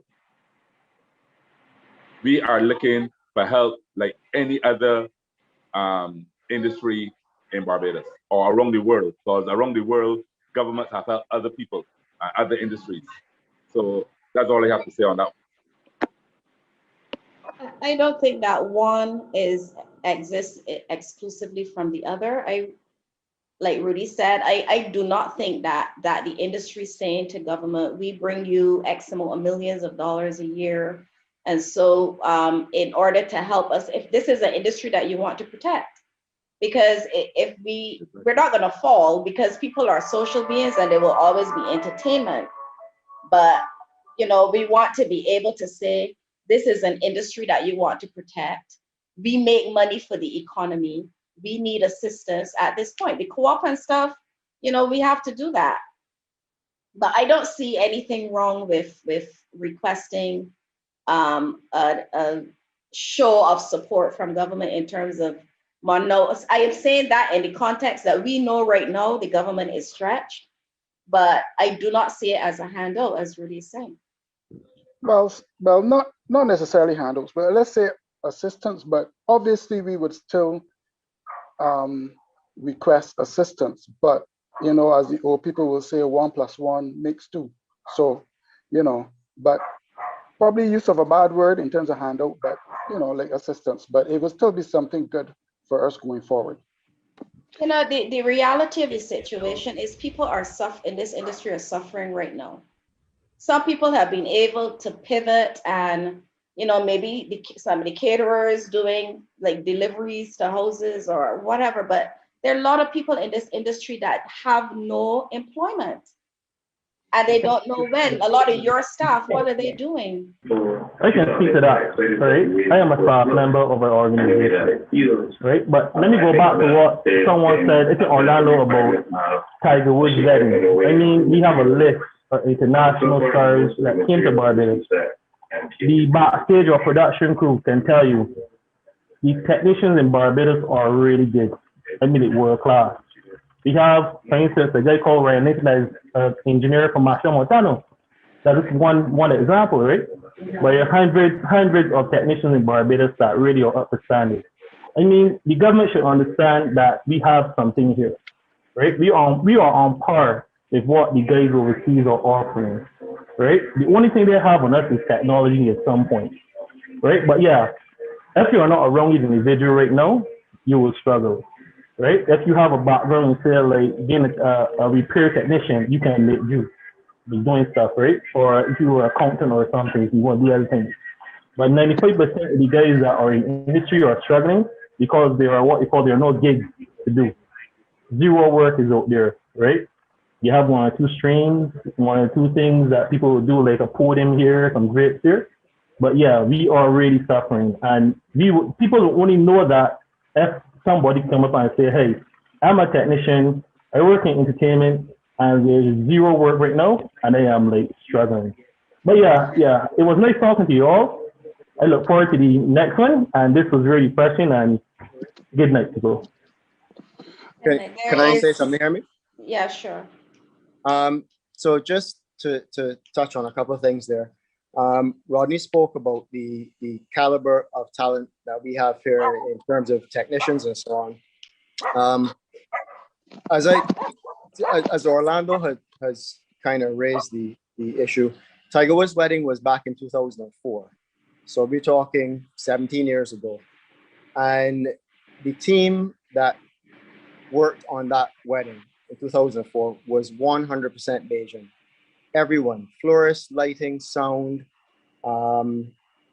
decor, everything, all the decking, everything that went into making that event, 100% Bayesian. That was 17 years ago. So stop and think how far we've come, because I still have the magazines, Hello magazine and OK magazine from the UK. They call it the wedding of the decade. So think fast forward 17 years and think of what we have available to us now. I do not think that the government necessarily recognizes the value of our industry. I think on the surface, they say they do, but I don't think that they actually have gone down to the granular level, which really is more our responsibility. But just to give one example, we did a wedding last year just before lockdown. 350 guests flew in for that wedding. 350 people flew into Barbados for that wedding. They booked every available room in the Hilton Hotel, a number of villas on the West Coast. So when you look at that, not just what went into the actual wedding itself, when you look at what that did to the economy, 350 people, many of them flew in on private jets. Think of what they spent in the restaurants, duty-free shopping, car rentals, tours, catamaran cruises.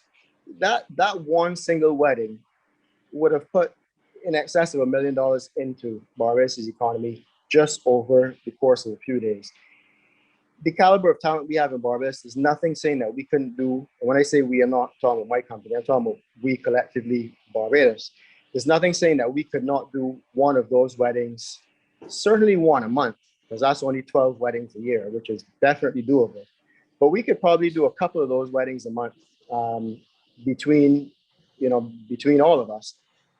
That would have such an impact on the economy.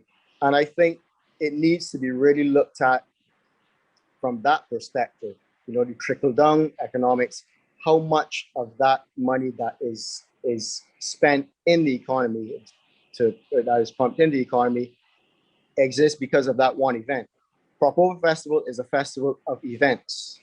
It is all events. Everything that happens during Crop Over is an event. And those events cannot happen without an event industry behind it. Bliss and Elevate and all these guys, they can't fly in. They're not going to fly in companies from Jamaica or Trinidad or whatever to come and set up staging and lighting. And the cost would just be insane. Our market is too small. We're not a US market. We don't have a stadium that holds 60,000 people that you can afford to spend crazy amounts of money shipping in stuff. At the end of the day, it's economies of scale. Barbados is a small economy. We can only do so much. So cost is already prohibitive here in a lot of instances. And when our industry evaporates, no one is going to bring people in to do events. What will happen is events will just cease to happen. And Barbados will go back 50 years in time. And that, to your point, somebody made a comment here, says it's a pity that producers, etc., earn thousands of dollars when they host events and now expect government to support them. I love that person. What we'd really like to do, and it's something that I think that's why we're having this forum, right? Education is a big part of this here, a huge part of it. I could speak for a lot of guys in the industry that I have worked with, and myself also, that sometimes the event is finished and the producer of the event or the executive producer of the event, the person that financed the event, goes home with nothing.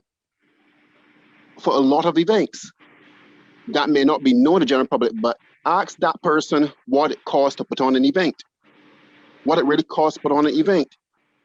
From the $150 that you can pay a flyer guy, to the airline tickets that you can buy. Right? Yes, it is a business.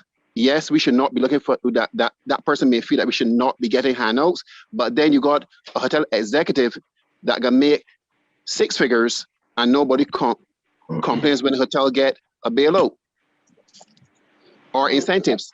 So it's unfair to look at the guys and believe that a guy that invests $1 million in the event or $500,000 in the event, and if he makes $50,000, that's something that's a big success. If half of these guys that invest this money in the industry had gone into other industries, they will probably be much wealthier. But because of love of the culture, a love of socializing with people, some of us, I call it an addict. We become addicts into the industry, right? And that is what people can look at. But I love that person. I think that these forums, I think that person should actually come on for the next 4 and understand the economics of the entertainment industry. So, Orlando, you said you made a very good point there. Hold on, you need to say this, right? When you say that, you know, the producers make all this money and then go home, I was a part of that. I was a lighting designer on Nicholas Branker's webcast the other day, and I just checked while we were in this chat, and that YouTube video has over 10,000 views. I know for a fact there were thousands upon thousands of comments about how great, how good, how wonderful, great. We need to see more of this, da di da di da di da di da. Not a single comment which said, "This was so good. Where do I send my $50 that it was worth? Where do I send my $100 that I should have paid to watch it?" Not a single comment. There were many that said we should do more of this. Yes, we should do more of it, especially in this environment, and the pandemic and the volcano and the this and the next and the third. We should do more of it. However, who is going to pay for it? And it comes down to that. And that person who thinks that entertainment professionals are rolling in cash, that person is sadly misinformed. And that person also represents, I should say, the attitude of the general public that pushes the industry into the small little dark hole that we are in right now. And that person and that attitude, when translated to those who represent the masses within government, that kind of attitude is what has us where we are, where when we ask for the same assistance that a supermarket, a hotel, a taxi driver gets, we ask for the same assistance. What we are asking for is a handout and to support us because we don't reinvest in ourselves and blah, blah, blah, blah, blah. A taxi driver gets a duty-free vehicle every 5 years. A taxi driver charges $185 to carry somebody from the airport to Spice Town. $185 to drive somebody from the airport to Spice Town in a duty-free car and burn $10 in gas. Right. So let's put that in context. In context, right? So what I am saying is, right? What I'm saying is, because we are invisible and we are professionally invisible, because we are professionally invisible, we now have to struggle when we suffer. And unfortunately, that is where we are. And I don't know, sometimes really bad things have to happen for people to understand what they had.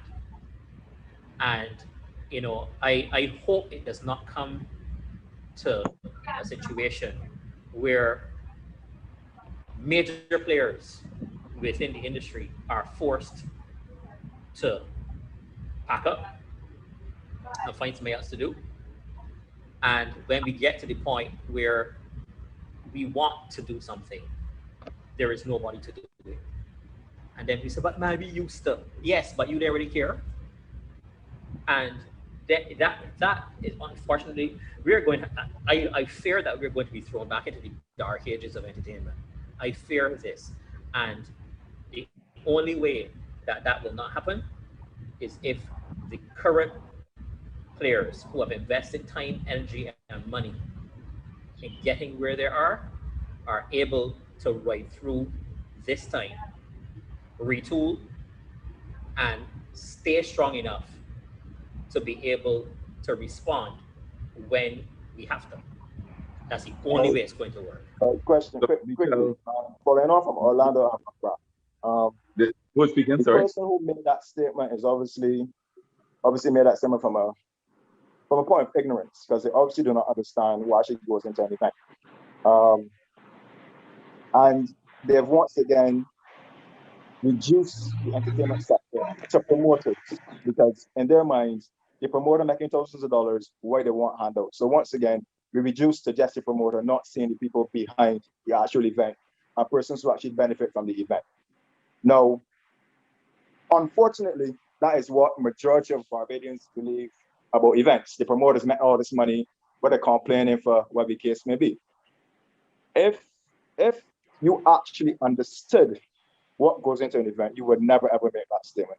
The reality is when you put on an event, a good chunk of your money goes to VAT and cost cap. And events are forced to pay VAT whether they reach the $200,000 threshold or not. If you make $10,000, you still got to pay VAT, which is unfair, unreasonable, and ridiculous in every aspect. And you have to pay before other companies have time to pay. So you got VAT, 17.5%. You got cost cap, almost 8%. So when you're done, if you got $100 ticket, $25 gone. Plain and simple. Then you got to pay the police, because the police ain't coming without getting paid, and you can't get permission if you don't pay. Health turning up, you got to pay overtime for health, for people that's coming to do their job that they're being paid for. If fire come, you got to pay fire. Same thing, the job that they're being paid for, them at work by shift. And this is just a small part of it. These are the upfront costs. Then you got light, you got sounds, you got stage, you got tents. It is so much cost actually going to the event that if you actually break even, you're lucky. Sponsorship helps to offset costs. And in these times, sponsorship is at zero. So when you make that statement, whoever you are, I know it's from a place of ignorance. So before you actually make statements like that, please do a little research first. Thanks. So to add to the Betsy presentation there, why is someone attacking an industry that never before has gone out and asked government for any help? But you have an airline industry worldwide that is asking for bailouts, and there's nothing wrong with it in people's eyes. Somehow I don't understand the person comment that's now. I'm totally lost, because you don't hear the people in this industry go and asking the government for any financial help, and you have never heard it before. But this is a pandemic. This is something different, and this is why we are asking for help at the present moment.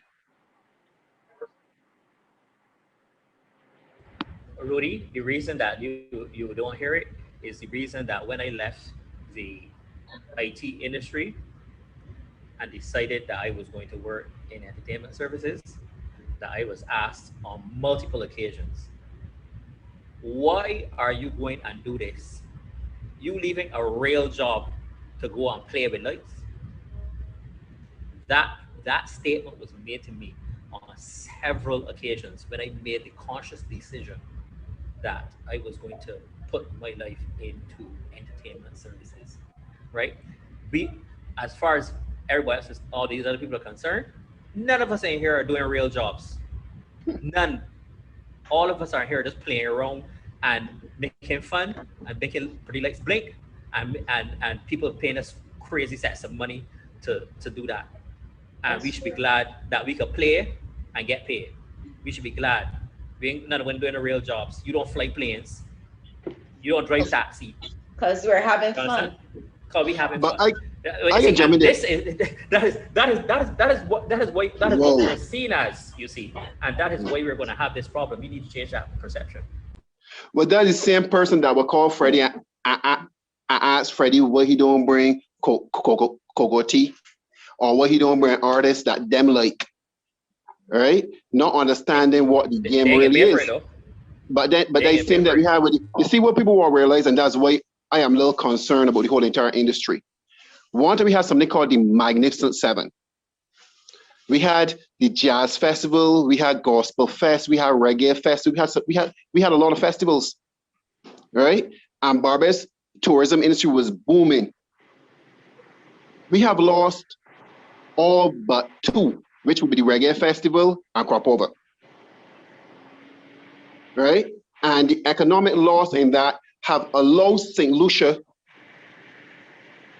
and other islands, St. Kitts, right, to step into a marketplace that was once Barbados was the entertainment capital of the Caribbean. So it depends on the support that we get if we're gonna be allowed to step back up into that industry, because I could tell you right off the bat, St. Lucia has already had the same conversation that we had in here with their governments. The band leaders told the government they give them a deadline to when if they don't have an answer on Carnival, they will be out. The promoters are saying the same exact thing. We give you a deadline. If we can't have it, we are not going to invest. But the government, we have allowed ourselves to be called at the last minute and saying, could you all do this? Could you all do that? And we continue to do it. I think this is a great time. I love this opportunity. I hope that we not let it fall by the wayside. I think that the groups that are represented here today, I think that there are about 3 or 4 more groups in Barbados who should be on this forum and make a summit to see what are the solutions that we could have for our industry going forward. But we must remember that we are still the most expensive marketplace in the entire Caribbean. And have been surviving. Go on, Rudy. No, I'm telling Orlando, and we have been surviving all the time. You know, Correct. we invest at 4D, we invest hundreds of thousands of dollars, and we hire local people. All the people that we hire are local people. You know, so it's a loss to the economy at the end of the day. There's a comment here about the fact that, and I think it goes back to that thing to talk about you make thousands of dollars, because sometimes people think that you wake up this month and decide to do an event next month. This comment says that it takes months of planning and prep and site visits and staff and labor. So when you are doing an event, you're working for months. So how is an event person different than anybody else? When you're doing an event and you're planning a year out, your payday is like a year later, but you're still incurring costs all along.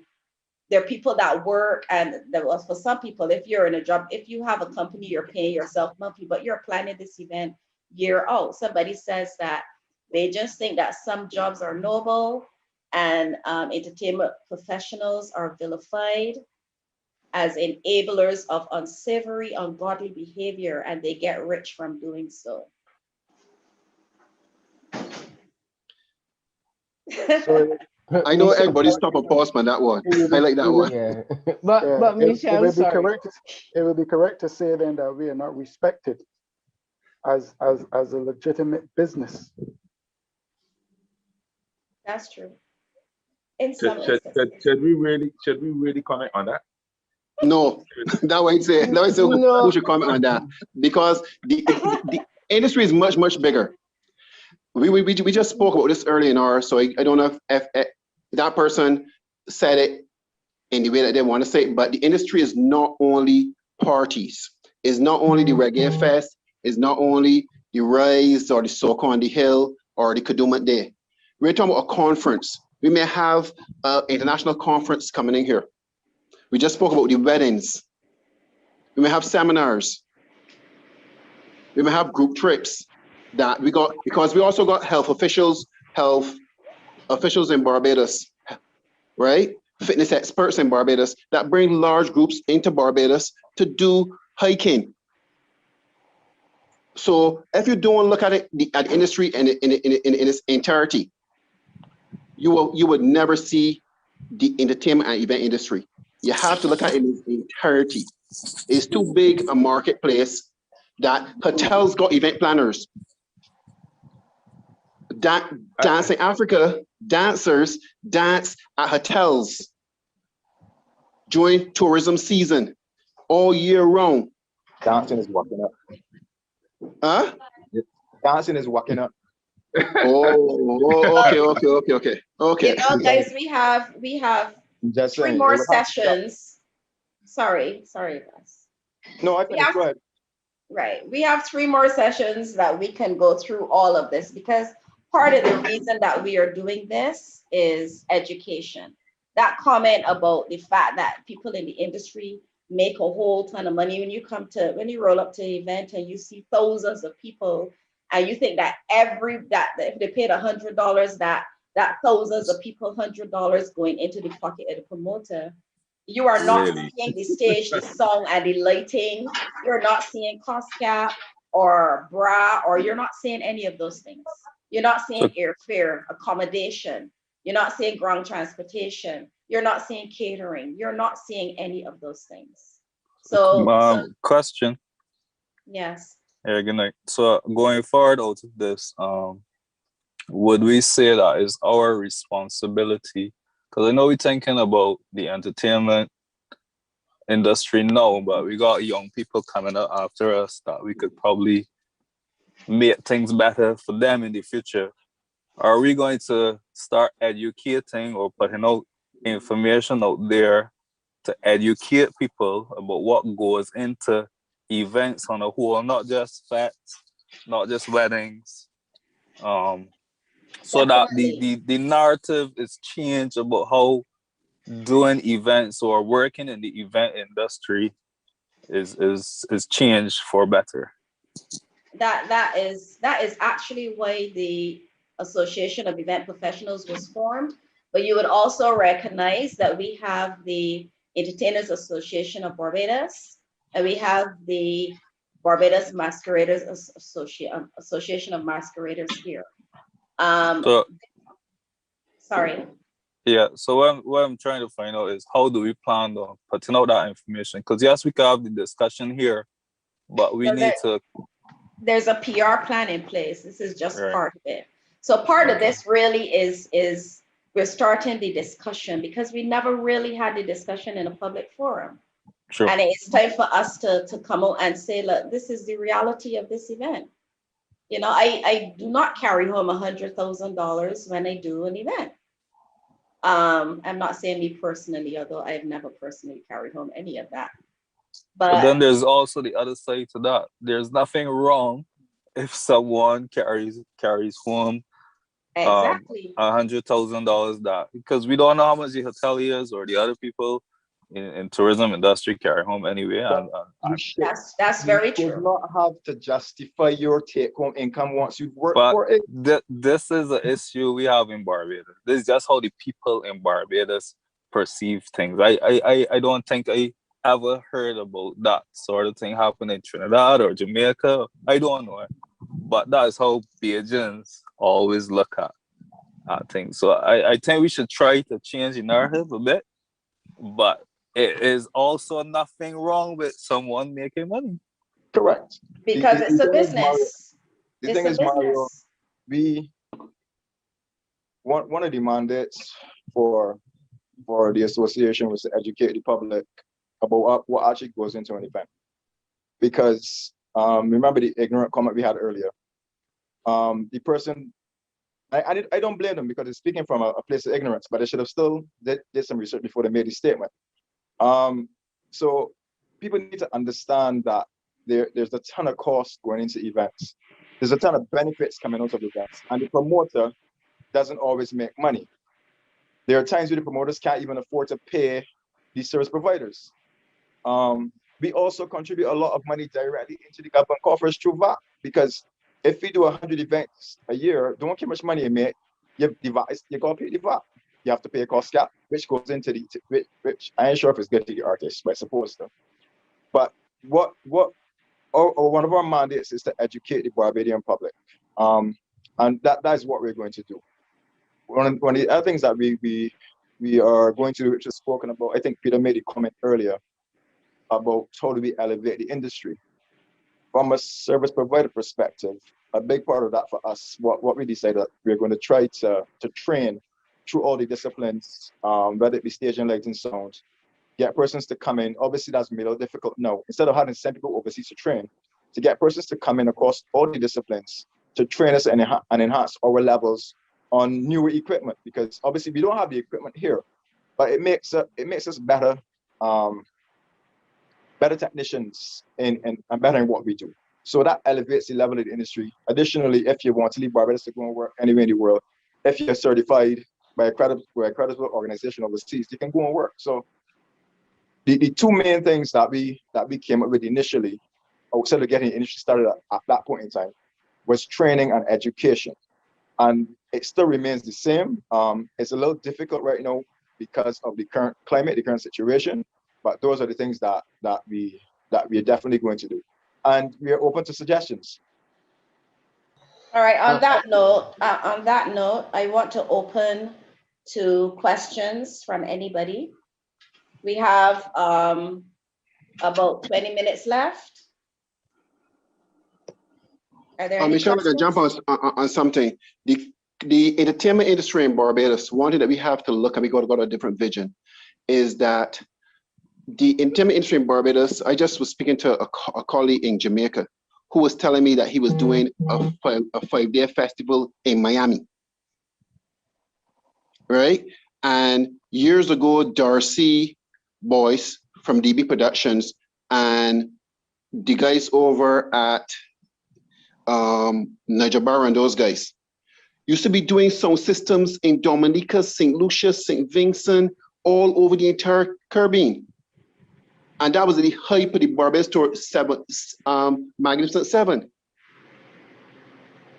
All right. So I hear Craig saying that we have increased our professionalism, but we have also retreated to a home base. All right, which also make us seasonal in our thinking. So until we could figure out how we are going to make money year round on the entertainment industry, if it is doing events in Trinidad or doing joint projects in Trinidad or coming together and doing the event in Guyana or New York or so forth, we have to start looking at the events more as a profit sharing mentality among us in order for us to grow outside of Barbados. Because as everybody's saying, our market is still small. It's too small. Yeah, I So just how want do we grow? to agree with that point there, Orlando, because I remember being part of a team from Barbados that went across to Antigua to do the setup for the Antigua elections. And I'm talking massive stage, lighting, sound, decor. It was a big production, and it was a fairly substantial size group of us that went across there, including Crossfire. And that's export of services. You know, at that point in time, we were leaders. You know, we were leaders in the entertainment and events industry in the Caribbean, and people look to us for that kind of expertise.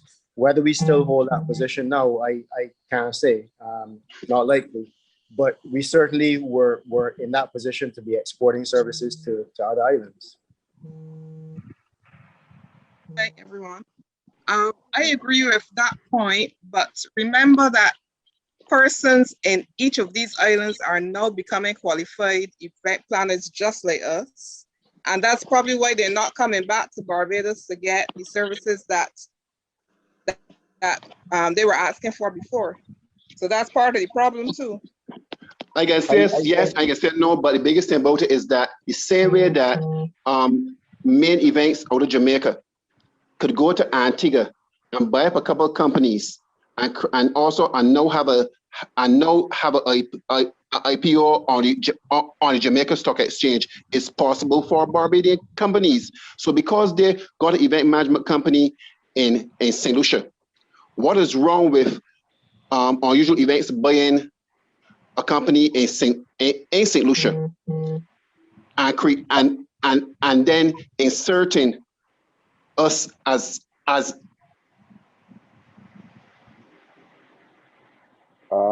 Orlando. Somebody knock off Orlando with a call. All right, so responding to Orlando and the person who spoke just now, not sure who it was. We are no longer the leaders, and when I say that, I mean in terms of doing work in the Caribbean because of cost. Cost is a factor. Bajan companies cannot operate the cost that Trinidad companies and Jamaican companies operate at. Our wages are a lot higher. So whereas in one time we did a lot of work in the Caribbean, it's not the same now. Cost is a significant factor. And with regards to buying up or going to other people's countries and buying companies and going to the stock exchange, we do not have the financial might of the Trinidadian or the Jamaican companies. So it is not just a case of we don't want to, it's a lot of difficulty in doing it. I'm pretty sure we would love to export our product, but economies of scale here, most of us are barely surviving when the year comes. To take up money to go and try to purchase in businesses or try to open a company in another country where you're not sure how it's going to work out is a very big risk. And businesses are already risk averse, but the reality is that if we had the money that we could take up and invest in other countries, we would. We are already struggling to invest in our own companies here. So yes, we would like to, but it's really actually no, it's very improbable.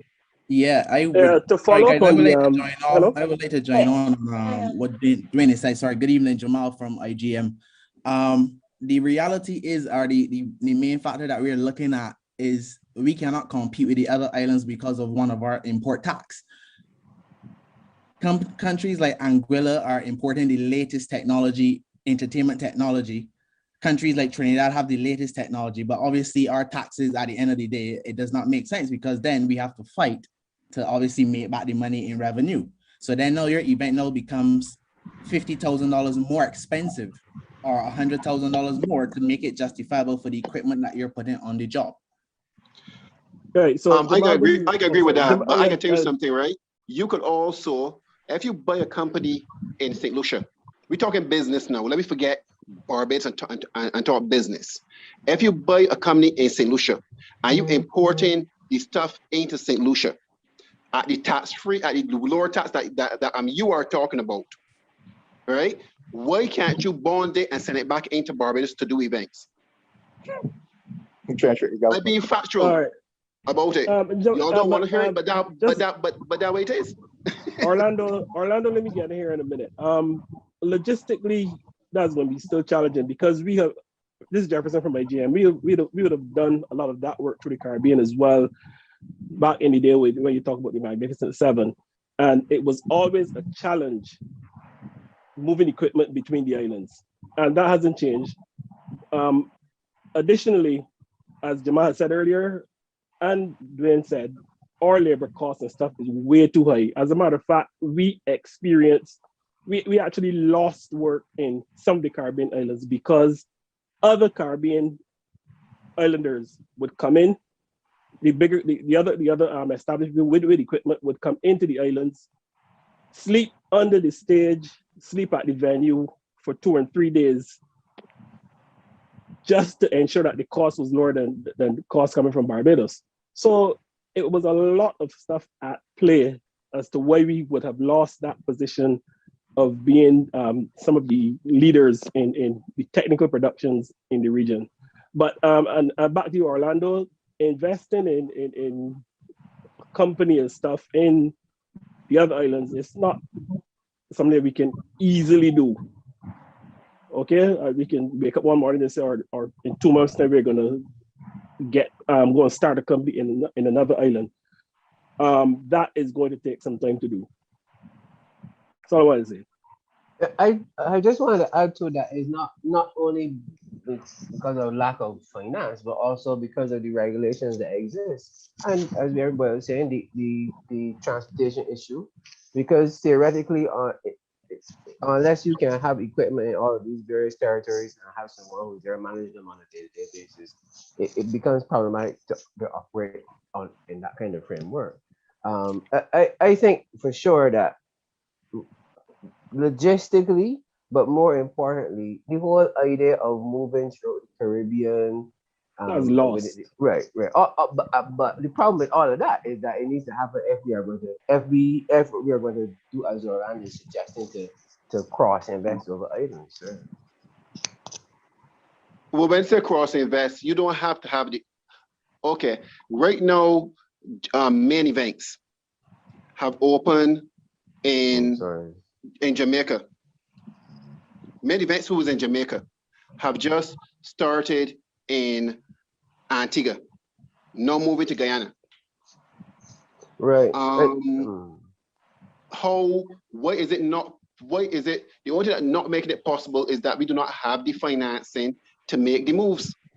Because you can't tell me that Maloney, that opened a cement plant in Trinidad on a war path, had a problem. He had problems. It's always going to be a problem anytime you open a business anywhere. You're going to be duplicated. It's going to be hard to do the regulations. They're going to make it difficult for you, but it's a business choice. All right, guys, I am going to have to rein this in. I know this discussion is getting really interesting, but we're coming up to our 8:30 end.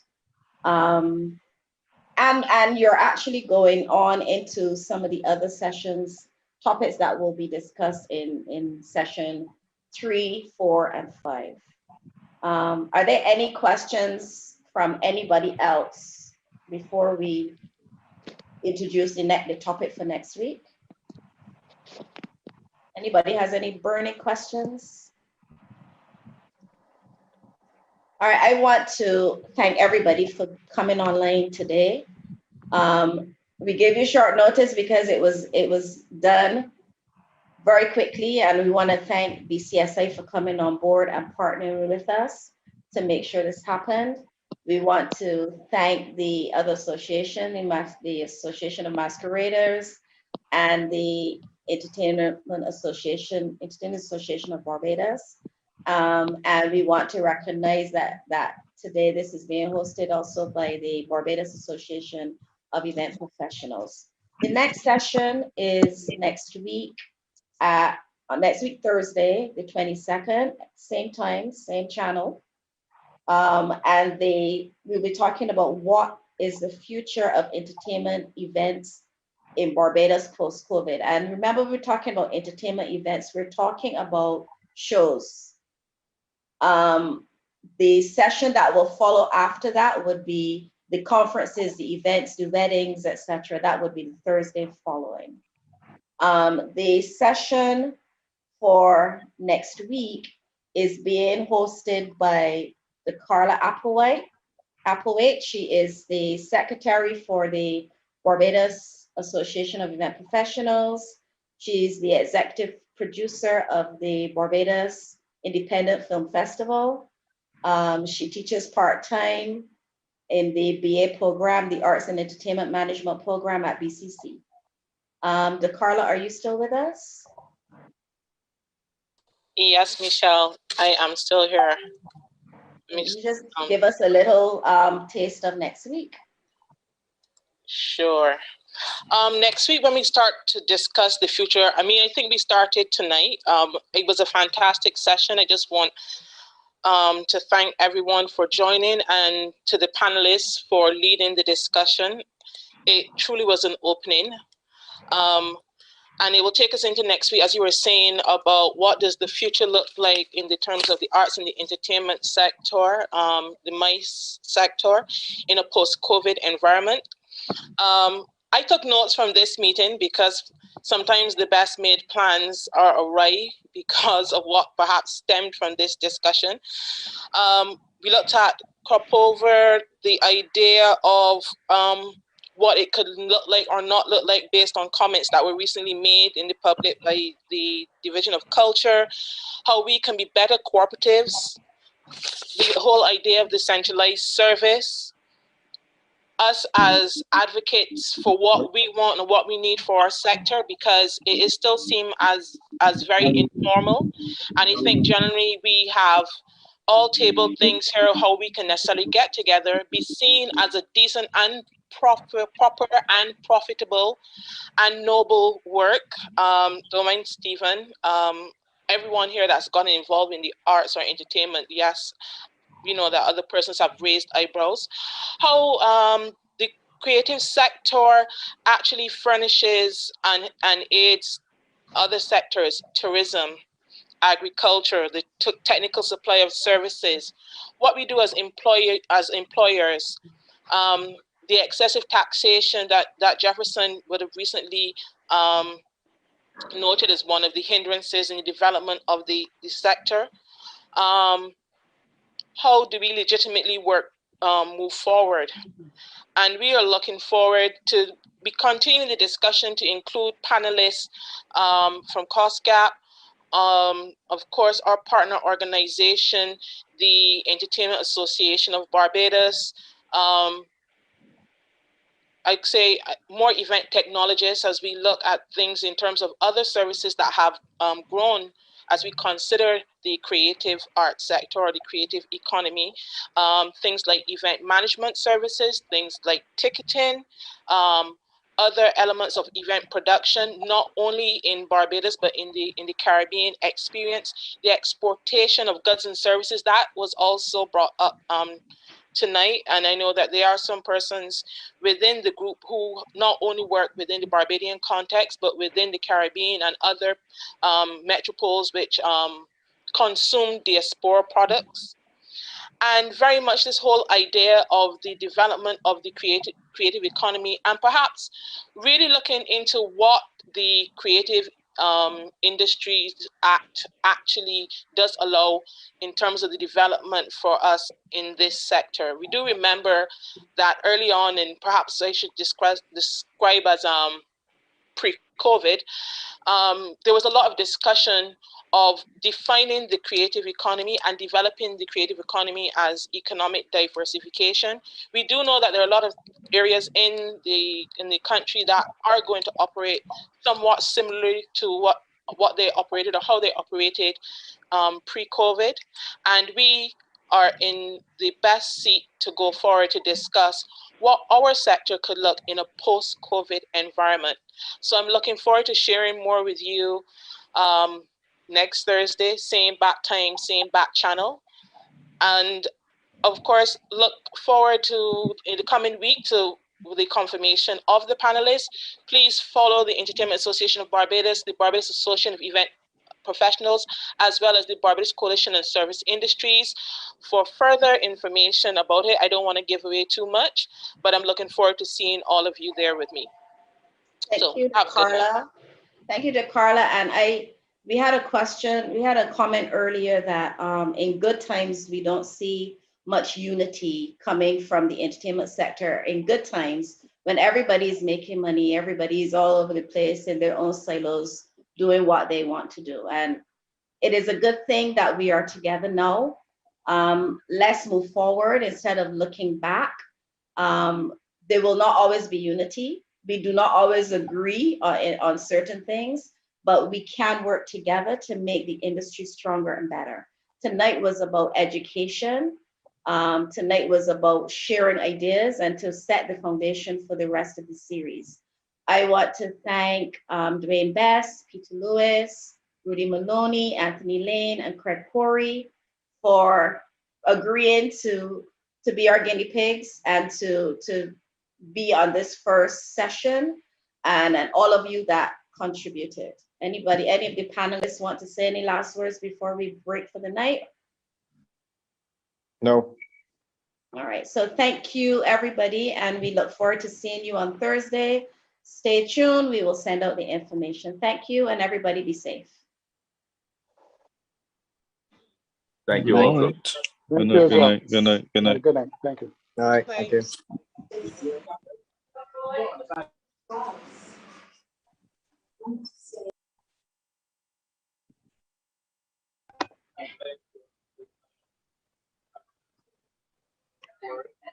Thanks, guys.